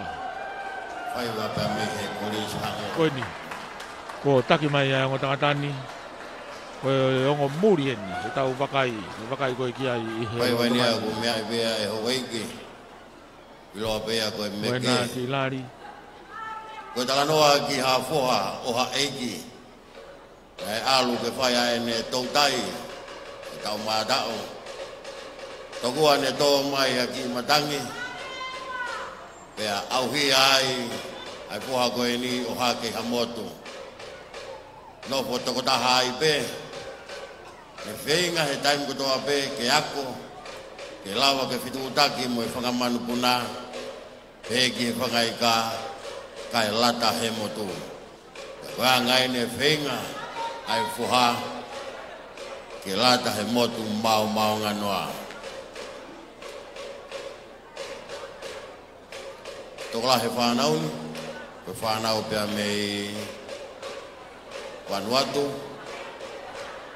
ko time tena foki ai ki Vanuatu, ngau le ai ki nau tolu he pureanga Vanuatu ki he pot ngau e ngowe.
Angai na whenga ke whituta ke moe manu puna.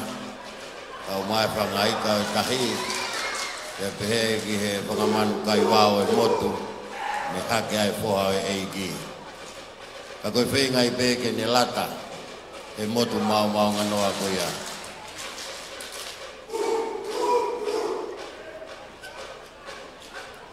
Ua whakaofi mai ke lata. Ai whoha he motu.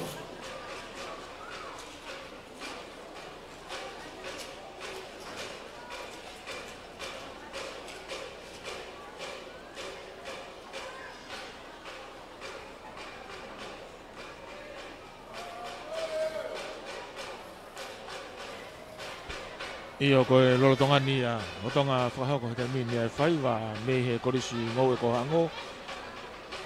Hangi koe koe whakamatala ngā ue na tau whanongoa i he konfenisi. Ea i kau Vanuatu na nau whakatoa i mai ai korisi ni. He rea maari e koe ia pure ako hango. I he polo tu ako o e konferenisi. Ngane whakamatala ki he korisi. O ku whakatoa i mai me i Vanuatu.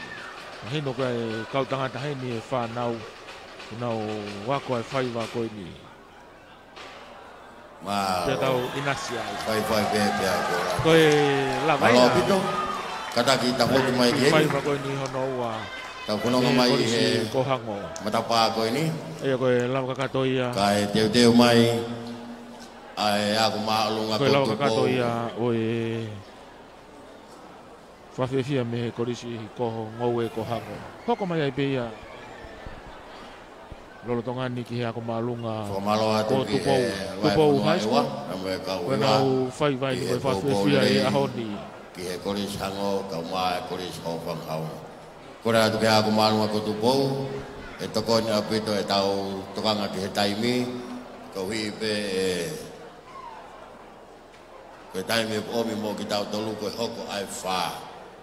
Koe hawhe ni ai wha i he taimi ni. Ko tui pe ko e minite hongo fulu ka hoko mai ko ne lawa ia ko maalunga ko tupo. Ko malo atu ka whewhine. Malo lo si pe ma peti tau te foko mai a po.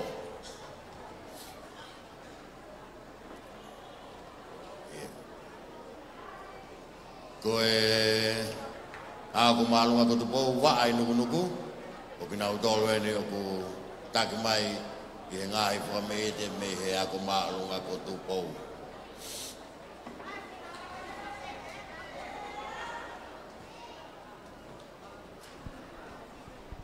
Ako maalunga ko tupou high school i Valoloa.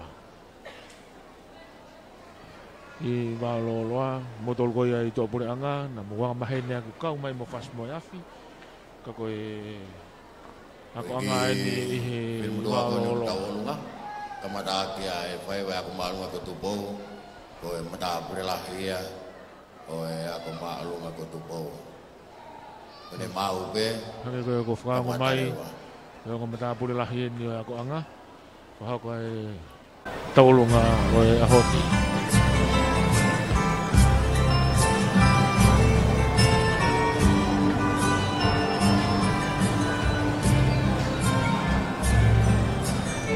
Kalama pe ako maalunga ko tupou koe korisi loto.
high school baan nuku oko mai I he taulunga koni.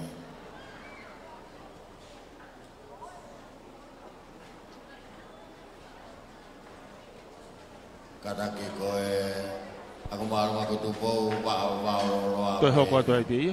Toi hoko atu ai pia wa koni I wa loloa I he lotongania. Pia katoki la vai aku hoko atu ki ako loto I nuku.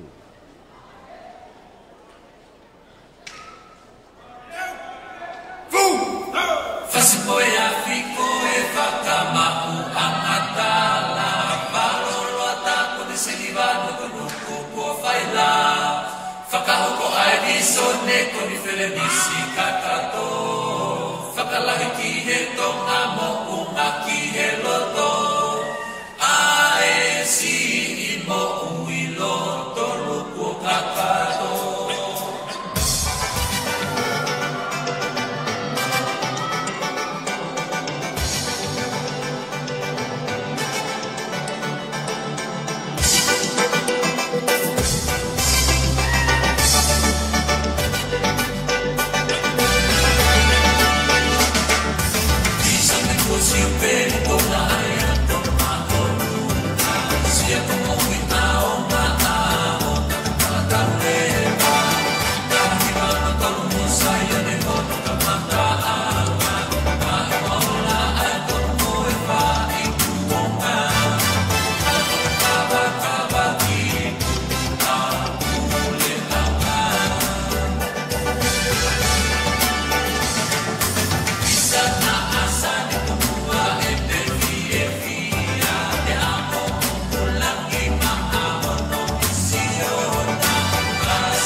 Pai ba noa be me he ako malunga ko tupo.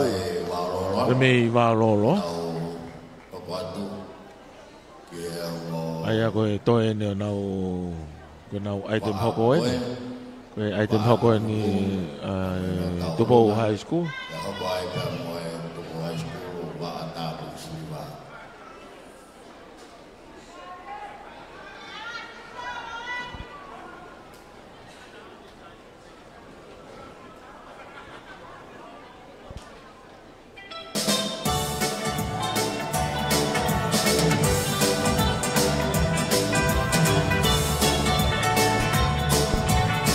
Koe taulunga tokolahi ai pe kau matahai ka moe panau ako mei he korisi pamalmore mei ako anga malunga ko tupou ke mei waloroa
Korisi loto mai korisi ta pun siriva hokomai I he tu ako ne tu pohai mai no ko ako malunga ko tu po be korisi Gonzalo pe minit pe ya tol oskakato ke kauya malo apito mai no pe ko ta olunga ni tabu deu mai mai no pe ko ta olunga ni ba me he korisi tapun siriva. Iyo koe whanau whewhine e niko nao laka haifo.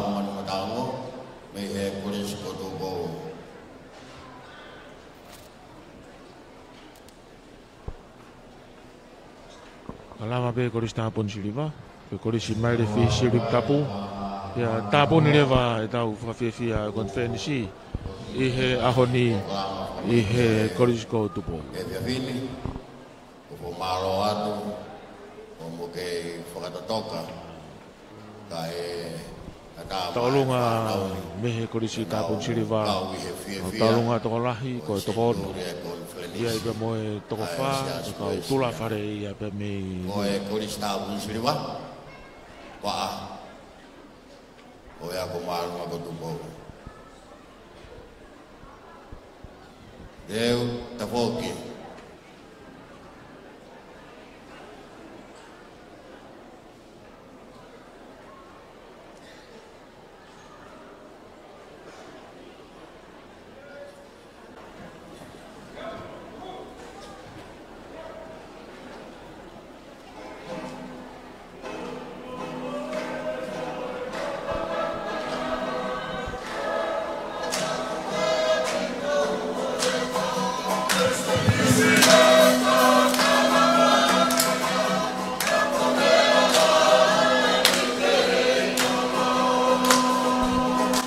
Tongani yang mau tolong mau fenomai he tau radio valfitu poini ma FM we kau taulunga tokolah ini fio ngamoe tokono aya koe fana wako ni me korisi tapun siriva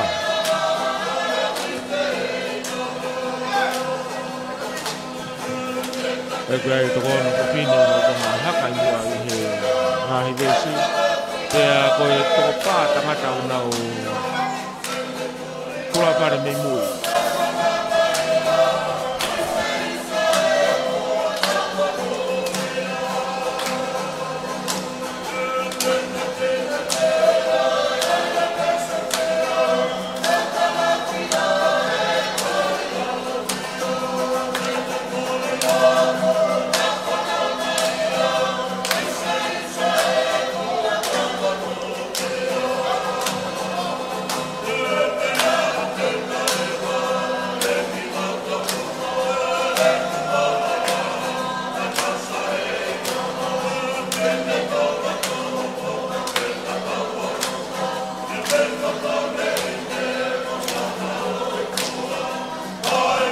Paheri pea e korisi lotoloto ko korisi tapun siriva ia. Foka te ke korisi maire fi sirip tapu. Pe tapun mai e korisi ko tupo.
Kada ke opas pasimai ai tu puas kulu wa atabun siliwa. Deu punou. Deu tapoki. Kata ke tapok mai kita kuat ini. Deu laka. Kata ke kulis mai fisil tapu. Deu mai hetai mi. Koe lau kakatoia ai fafifia bemehi kulis tapun siliwa. Ngahi ako anga ko ia ai sa susiran na tatai na tonga. Humai siluk tapu. Mai le fihi siluk tapu mo na ka wifi. Si tu ato atau fahau mo pilorel. Ko konferensi ai sa susiran na tatai na tonga. Na e mari apito na ia ngahi tau fravai. I tai mi ko ia. Yo taimi ko fai a konferensi ke ngai konua na taimi ibe ai vainga ko ia a apa i mo vavau ke na toki vainga i he wike o fai a konferensi nimi tatau ia me ngai vai ka ko ni tau fuga ko korisko tu pou pe mo koristonga ka ko ni ko o mai e polokalama ko marifihi suruk tapueni Nengo ko riu atu ai otu hapai tau whahau mo pilorevu te foke koristu poutua me mehe otu mo mua mei mamuka. Mahino pe whai wawau ha me aheni pe hui ke ngahi popoaki pe mo ngahi talanoa meri he malai o sipoti pe mo malai o whaiwa ko whahoko tau whahau mo pilorevu ane nai ane whafofonga ai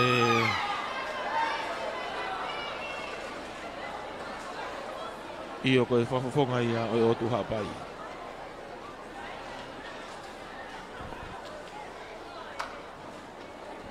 lo tonga foto tu mai ka wifi ko hapai fo kena nau la ka mai nau tolu ta pena fai ka nau asi fa mai hange ko asi mai ai kau tau me he tautahi ko wa o ni ko na la ka mai foto to ka o fi funga station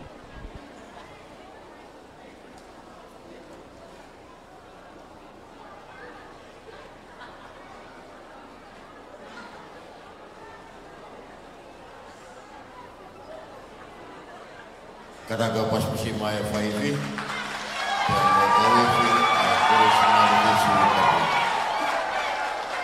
Wago na ufra apa puno ge fra falangi tama klinis kalau ni klinis tu poto a ulukala la pia mo fare ha mo fo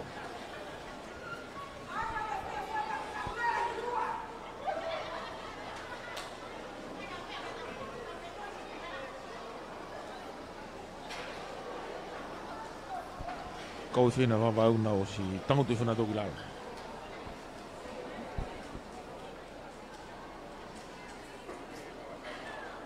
Teteu ke whakahoko na uaki whasi. Ui kai whai ko ha si vi fieni ko ha whiau whawhia ni o konferensi.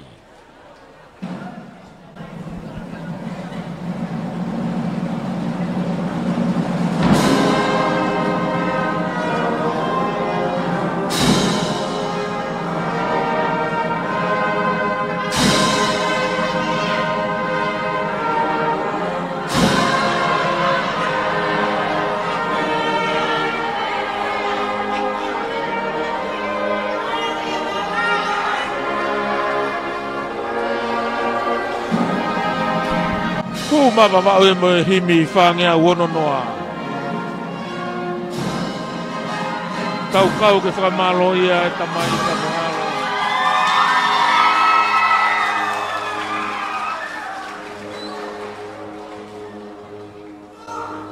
Iyo kau mo mamani furipe. Kon ko humai e nau kau whaiwa tangata. Korisi mere fihi siurik tapu.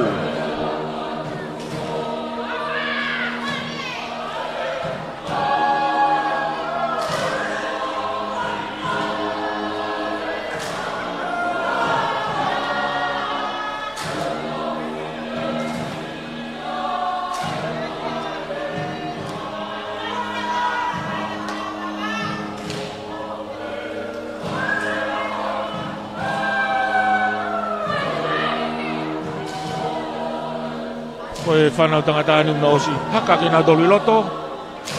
Whanau whewhine ni au una osi whakatutu mai he matapa. Mai no kau taolunga tolahi moia. Whanau tangata kanu na loto una whenga moe toko ono. Whanau whewhine ne toko tolu una whanonga mai.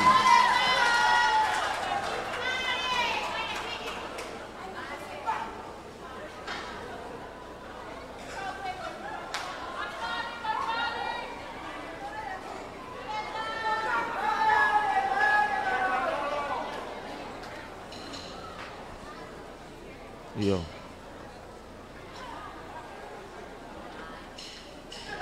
Kok ate fotongi. Mari pihi sirin tapu.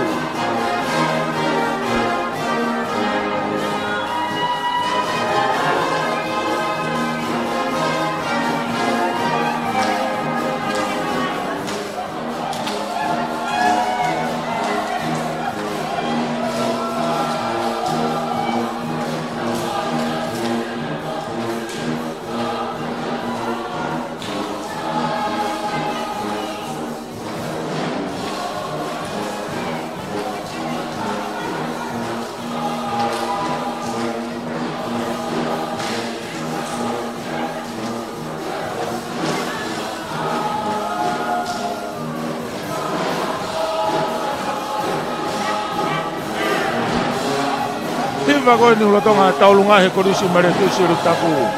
Koe Watalu. Koe Watalu koe whao ina toka tā sione a mana kawera koe pareske ni malolo ia sa suisika na toa tai na tonga. Koe ne tatau mai e whanonganga. Ia koe whao e ni ki he huofi koe ia o e holo e ako anga.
Pare piu e mo pau morewa, tala ke kapa ko tala.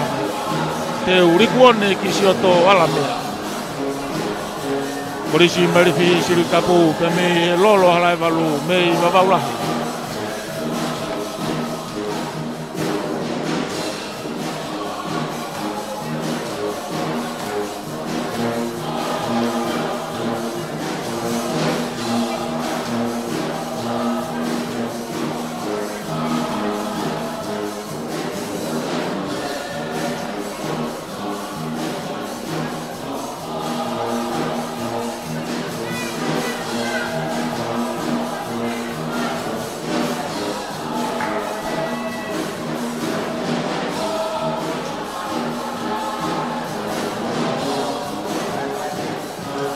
Kada ke laka-laka polisi kutubo te umai hiri peko ina polisi mari visi tabu ya hokomai laka-laka koya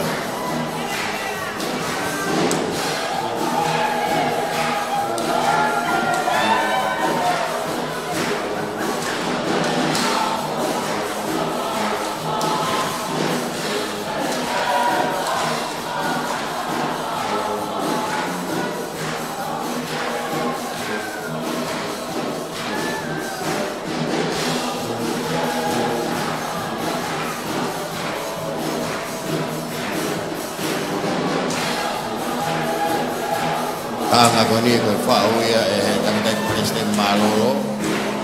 Sone amona kabea. Wi ko ngawe kafa mau ngakoya. Langa holo mama mulia. Hello halo beto paipi malo atu ke kau paipi taulunga pas taulunga ko taulunga pa nawa kami ko suri tapu kama malifihi paipi minit peta kadaki matoto pe mamo pe au ko huni elolo ko fangu ko mausa siuperi e faunga ko e fare mama unu aki e ko hoko atu ai pe ka wifi ko risi mai le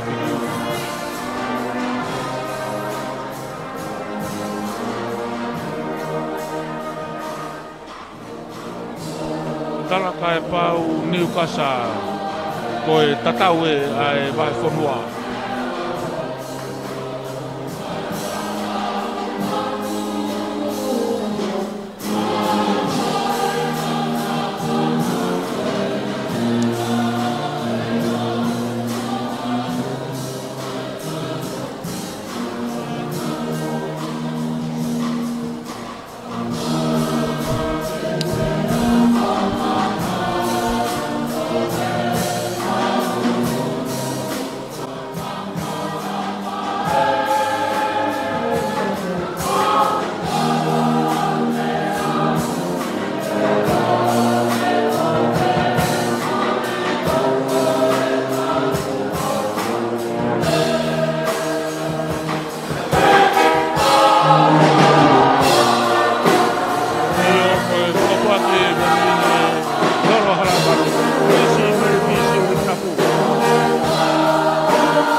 Malo, Deo, tu kiolunga. Koe lava ia whakawhia ko me he orisi marewhisi rukapu.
Ko a whenga paanga, a lau maari o whiohi o e whiawhia.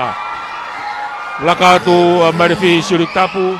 Koni ko kakamai ko risko tu pou. Laka tamu si ko tau fahau man matau. Mai mo ai apinis tau fahau man matau ngo.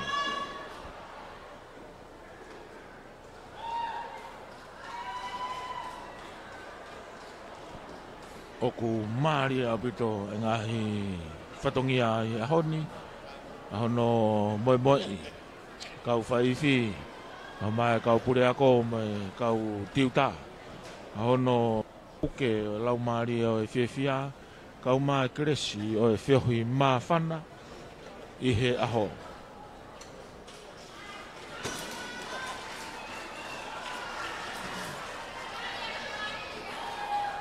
Halo. Koe ki whanau eni. Kuna ulaka mai. Me korisko tupou ke whafonga e patongia.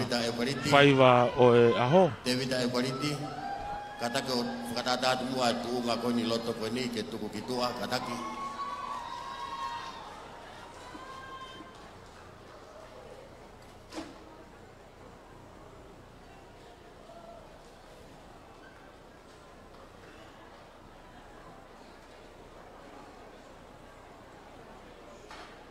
Tu ngā kakaki o lunga kataki ka whakatata ke atae. Iyo e lorotongani ko osene mini te fulu me fa au fulu mahiva ni o sune ko a tokonaki fa fifia ne konfenisi o e senturi fa ko ye korisi kunsalo te fa re fatahanga ko e faiva tapuni ne fa fifia aho pe tonu pe a fa fifia ia ko tue mo mama a matanga pe ko tahaya nga tau mo a fa fifia konfenisi kone toa toa ya o sia mo mafasia e ngahi tongia keke ngahi area e ngahi fatahanga mo konfenisi kakato pe mo ngahi komiti foki ka ko ya honi ko nau tue pe nau mavava e ngahi fatongia o konfenisi ko hono te au toki ma popo mai e ngahi nofoanga i he holo fatahanga ko kunsalo te whakawheki mo tolko yang mo wakai mai he tau reti o Valfitu po ni ma FM. Ok, iba mo tau live stream i he tau Broadcom FM 87.5 broadcasting. Koe kauifi e korisko tupou.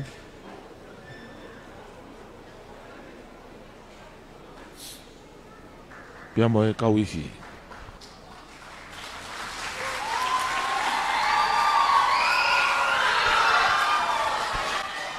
Ni ko ya ko mo ngona aere o e fifia.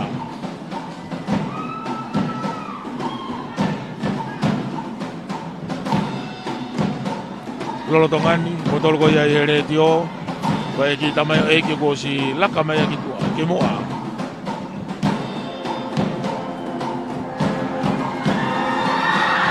Iyo ko ki ke he we ko ni e tolo ai a matanga.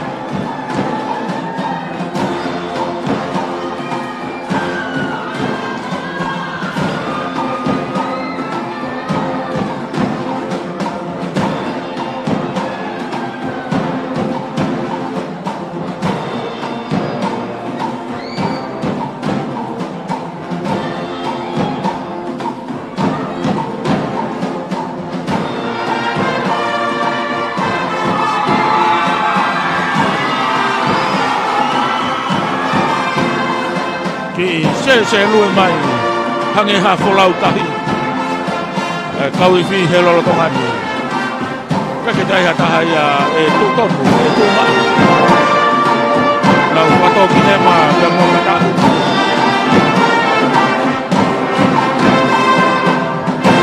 kauifi na korisko tupo mehe vatako la api kotolo Alo mai ya ko. No tolo ni gulai nei mua.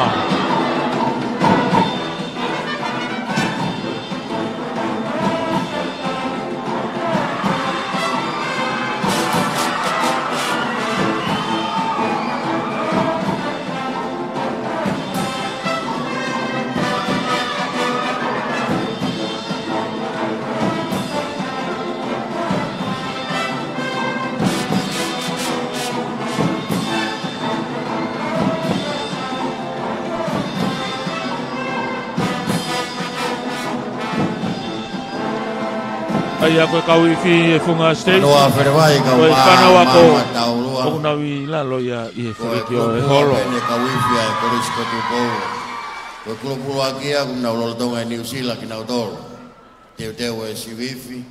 Ka ko e konga hon klubu hono wa peni. Malo wifi.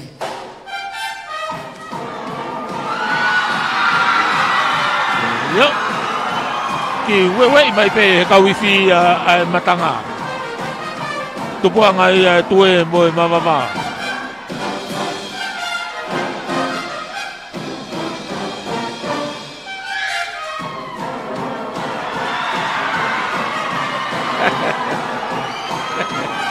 Io kumawa ya fefia a konferensi kakato. Ina tolgo to ape ka ko fonga, ka paloti. Ina tolgo ka me ka fanongo pe. Mo e family hono katoa.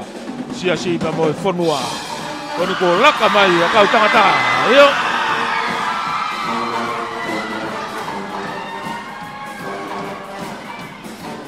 Fakatonu pe ki pasi. Alu mo haka.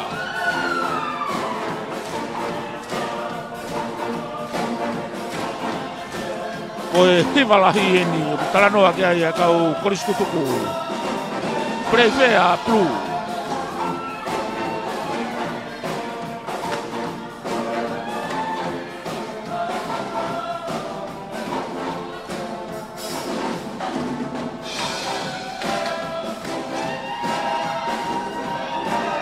Koia, tau mua ia, play fair pe blue. Aho o e fefia.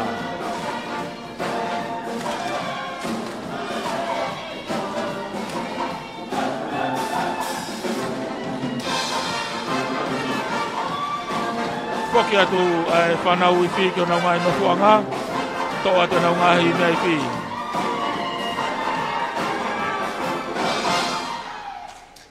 Ia o mone lau ai punake. Ke ta sea lue mo ai airea. Solo koneti.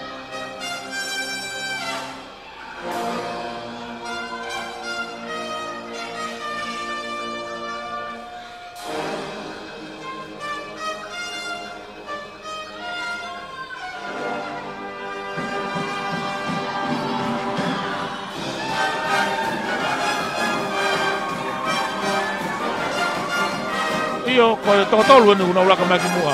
Kau solo koneti ia. Koko tu bulu hoko le re to be so ko I fe korisko tu po.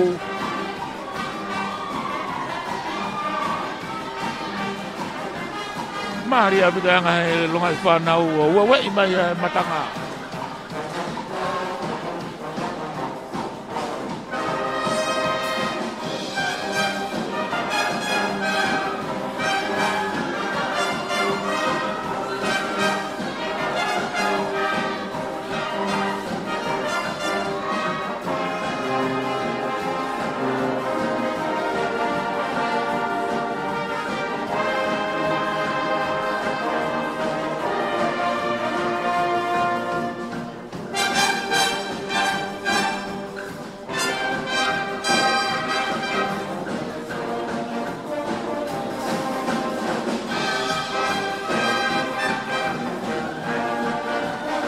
Ifi korisko tu pou. O tonga whahau koe whakawhiwhia e aho I he konfensi.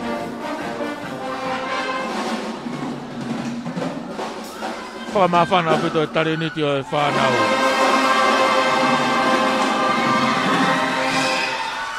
Tio, o ngona ere o tue mo e mamawa. I he matanga. Whahau ko mai e prea ko tau hau mo piro rewu. Mea maari e pulau a toloa ki New Zealand. Kana umak warewa ngahi ka wifi I tonga tapuni. O ware hapa ia ka wifi. Tu ai pe ka wifi a toloa I ke ula kia pa moe wa. Malo ka wifi. Ke ka ufai waini pe me he korisko tu pou.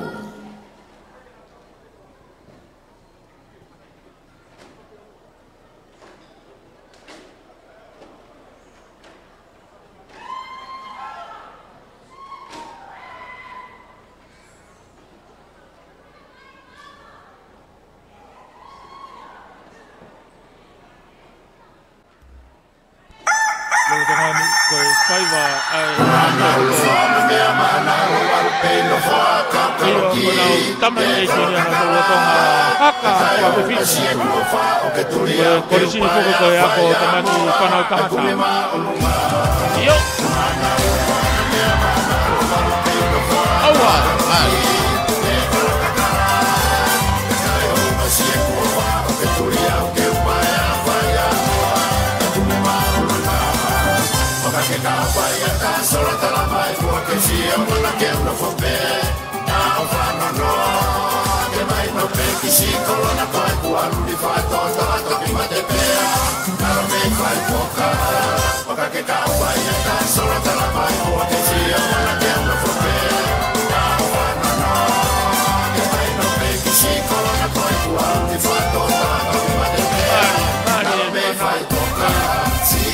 Via konferensi tabu apa ya tue mengapa ai matama ya mai tanya bisisi pare ai panau bela mafana ai kau konferensi takato i Hawan koi tapu ni ni kafe via ya honi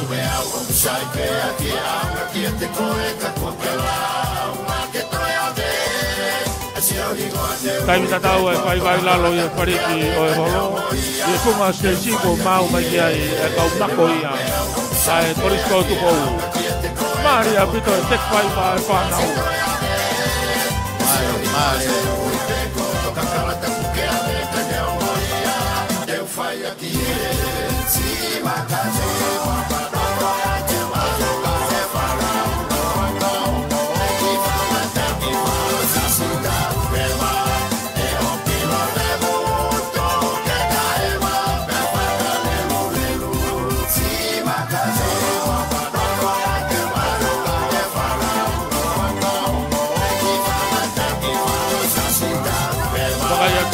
Pare, e matama, tuko do to lunga menga turiki. Kapas mai mo atonu mai ki fana. Malo. Lava ya ai. Kata ki tuma pe ai o le vai ho ki tua. Ta un ta to ki mui, pe ho ko mai fana ko e ki mua. No ko mau pe fareni, ko le atu o et ho ki tua. Kata ho ko ke funga Stacy. Lutonga ko tu e mako.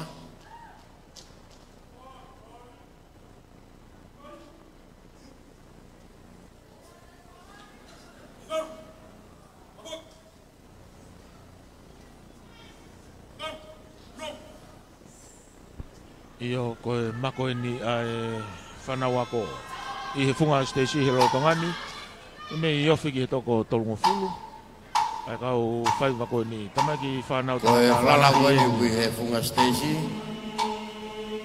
koe whanau akapolo sini aia ai korisko tuko ukata kau pas pasi mai tako ia koe timi sini ai ni ai ako anga timi sini ai ni ai korisko toloa.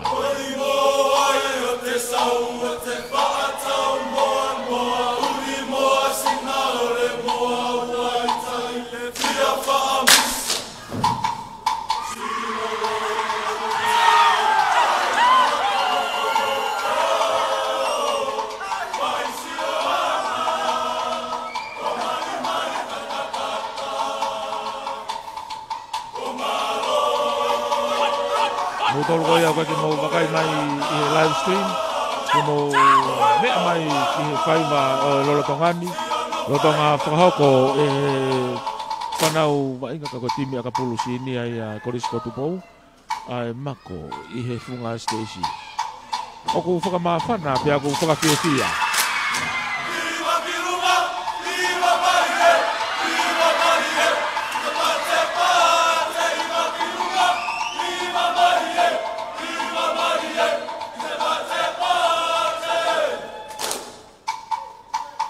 iyo, takatai mai he ngai whanua o e Pasifiki, ngai whanua kau ngā api.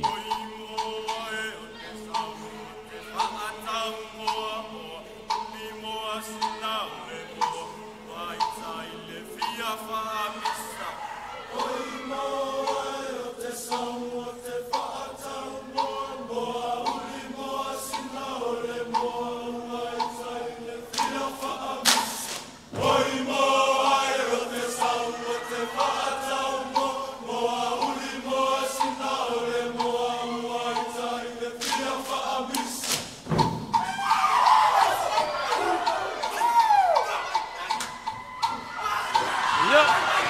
Wai mai e timisi ni e korisko tupo wa matanga.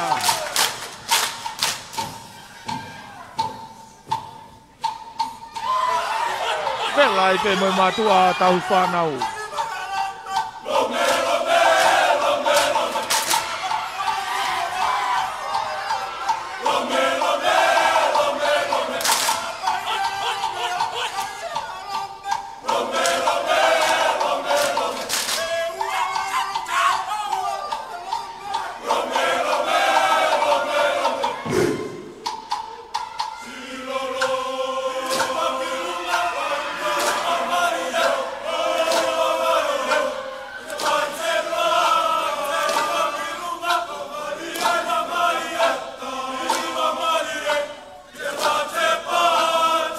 Mariela. Nga unu mai e korisko tupo ui he ngai whanua kau ngā api. I he ngai o motu o e Pasifiki. Mariela hinoa ngai toloa wei mai mo e matanga mā whana api tōne o ngai ki e mokomoko e whiawhini. Ko tau whanau fōmuani eni.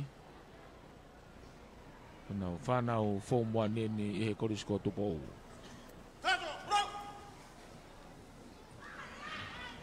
Deu ke whai.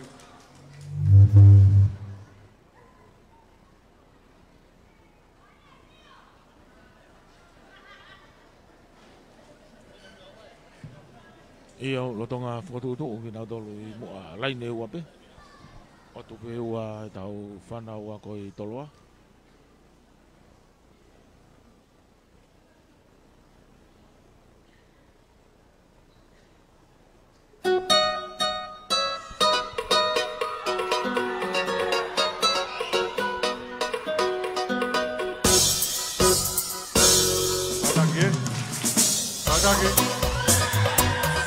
Koki nau tolu ene tau ako e tau maprimisi, tau whahau manu mataongo, nengau kaikene mea mai. Kako nau tau ako ene, peko kalasi ene.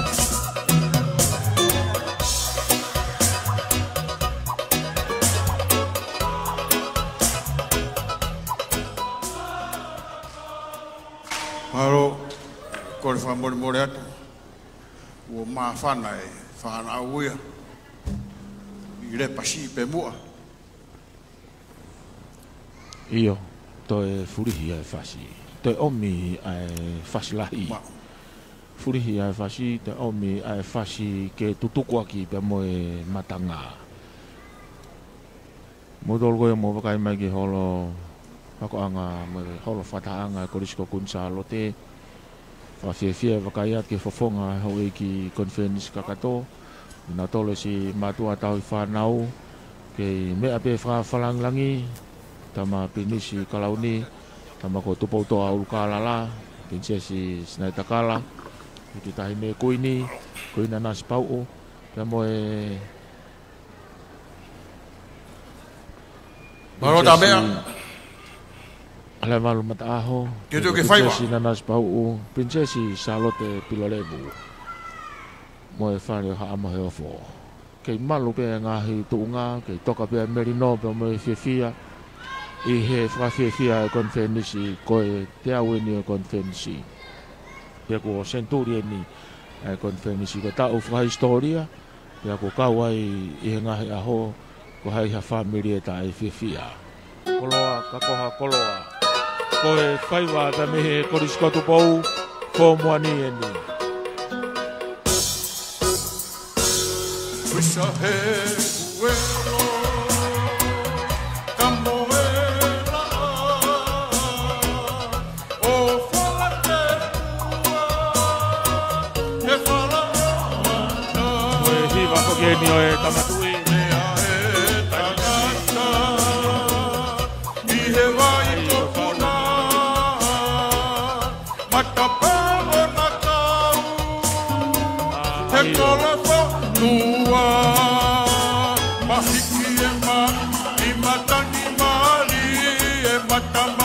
Maria pido no whakai mai he kulonga i whanau fōmuani. Kua ma whana tahine prinsesi Sinaitakala. Ke whoki ki a prinsesi Mataaho. Raimalu Mataaho. Taunu mai, tohi koe tau ako e ni. O ene e ki. Wisa e huelo, kamoela o fola te fua, he fala Oku tai maria i whanau ako me koris kotu pou. Tau ako ba me kama prinisi. Ie vai kopuna, Tau wahau man matao mo. matapao na kau, he kola Prinsesi halai walu mataho. Mea mai ke kua pare. I matangi mari e matam, I e otu pala Maria Vito, ai haka ai whanau. Longai whanau ko muani. he university, I e otu matiketika, he university, Malo. I e otu matiketika, lea e lo koni, I he kakala, la viki, e makamaire, e toianga e miniti, e kive itatalo, e moia lo itala, e lausi, e talakiaka, kautaku, e kitakau no me moe tetel, e fine o I fope, tuku motue, e heko e tangata o e whakate, e awi. Asi e kolope, e asi he ata, asi e kolope, e utu fonua, ori ukawa, kua o sisila I keni pela, laula ne mahiki, I funga fere toa, siteni hila kua I meiri ete opa, asi e wawa ono whakailonga, koe makama anu e ngā ikua, e koe utu tohi o e tala otu, me e koe aho e tonga, e aho, koe aho e tonga, utu whanua, ori ukawa, ua o sisila I ke I pela, laula ne mahiki, I funga fere toa, siteni hila koi, I meiri e ofa, e asi e wawa, ono waka ilonga, koe makama, anu e ngā ikua, e koe utu tohi o e tala o, e as, koe ao e tonga, e ao e me, koe ao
whakamaile e toianga e miniti e kiwe i tatala e moealo i tala e helausi e talakiaka au tabu e kita kauno ve mo pekitete e pineoi pe i tuuotu e heko e tangata o e whakate e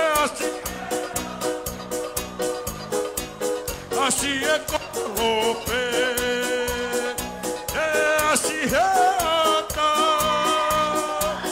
asi e korope.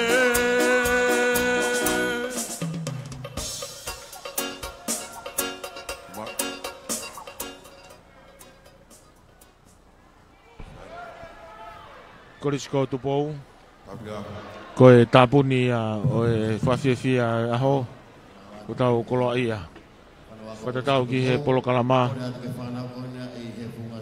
Koe rea whamalo, mo e whamapopo i e ngau e anga o e whiawhini. Whamapopo. Ka mo rea whamalo, ko tangata i whawhikau, toke tā te vita hala pare whau, ka koe paresteni ako i a sa suesigana tau taina o tonga. Malo whanau, ke tau hoko rewa ki... Lama kakato i e whatongi a mo e ngau e anga Malo. o e aho. Hoko atu ki rea whamalo. Presteni ako, paskau te vita hala pare whau. Fio o tau lotonga. Patapot ki o a fio, kain le kuini, nana spau.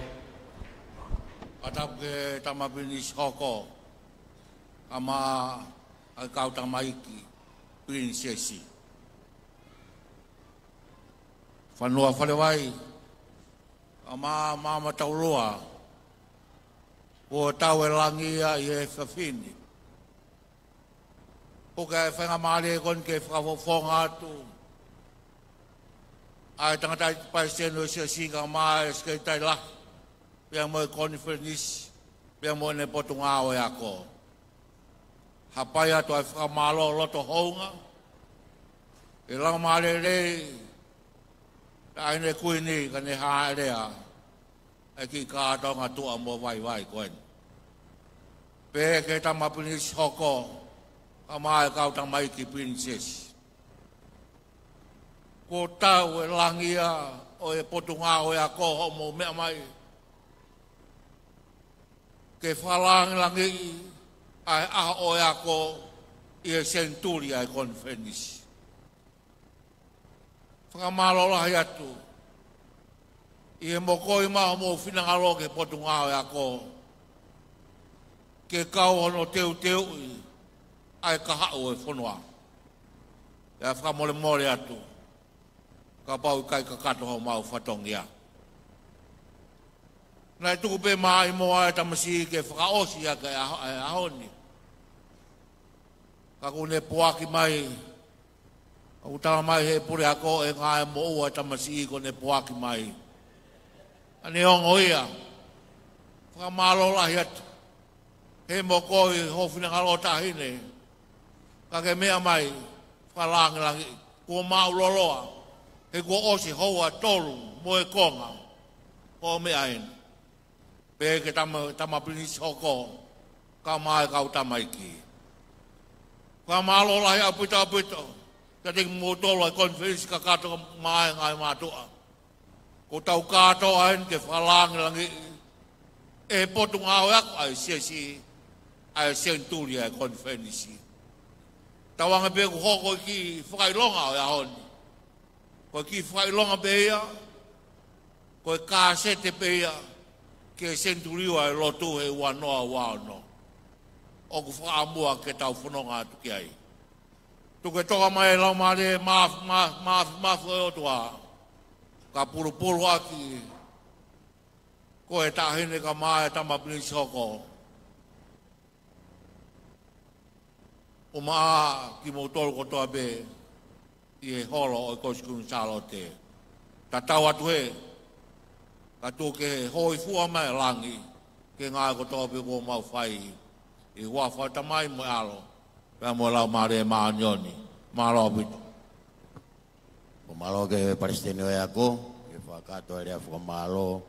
O e whiawhini. Kore ki e purako e kore simai re whi siru ki tapu.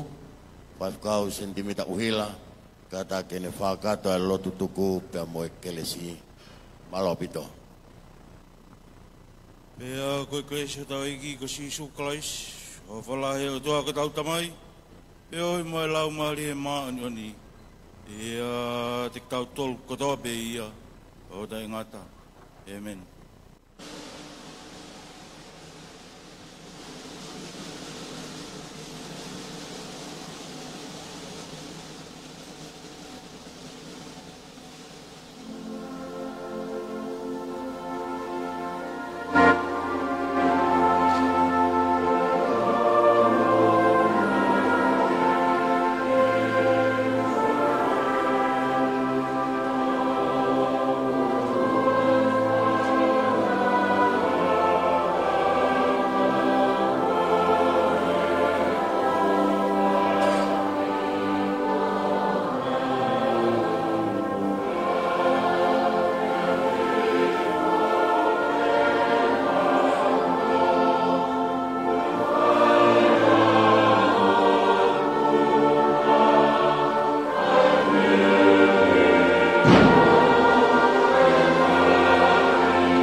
Apa e tolu. Oi wa. Ai taine kuni. Fa fia o konferensi.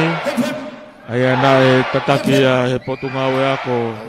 Ai sia suwe siria na te na o tonga. Mai princess Clowny. Hip hip. Hip hip. Malo kata ke pas pas mai. Mau fatawang pina e ngole re yatu. Me atu ai fa falang lang yo aho me fa de ha mo he fo. Be foki ki konferensi kakato ko tau inu kau fatahai nga hea honi. Ya whakamalo ia e tau ngā au e me whai whatang. Mau whatawangi pēna e au lere atu.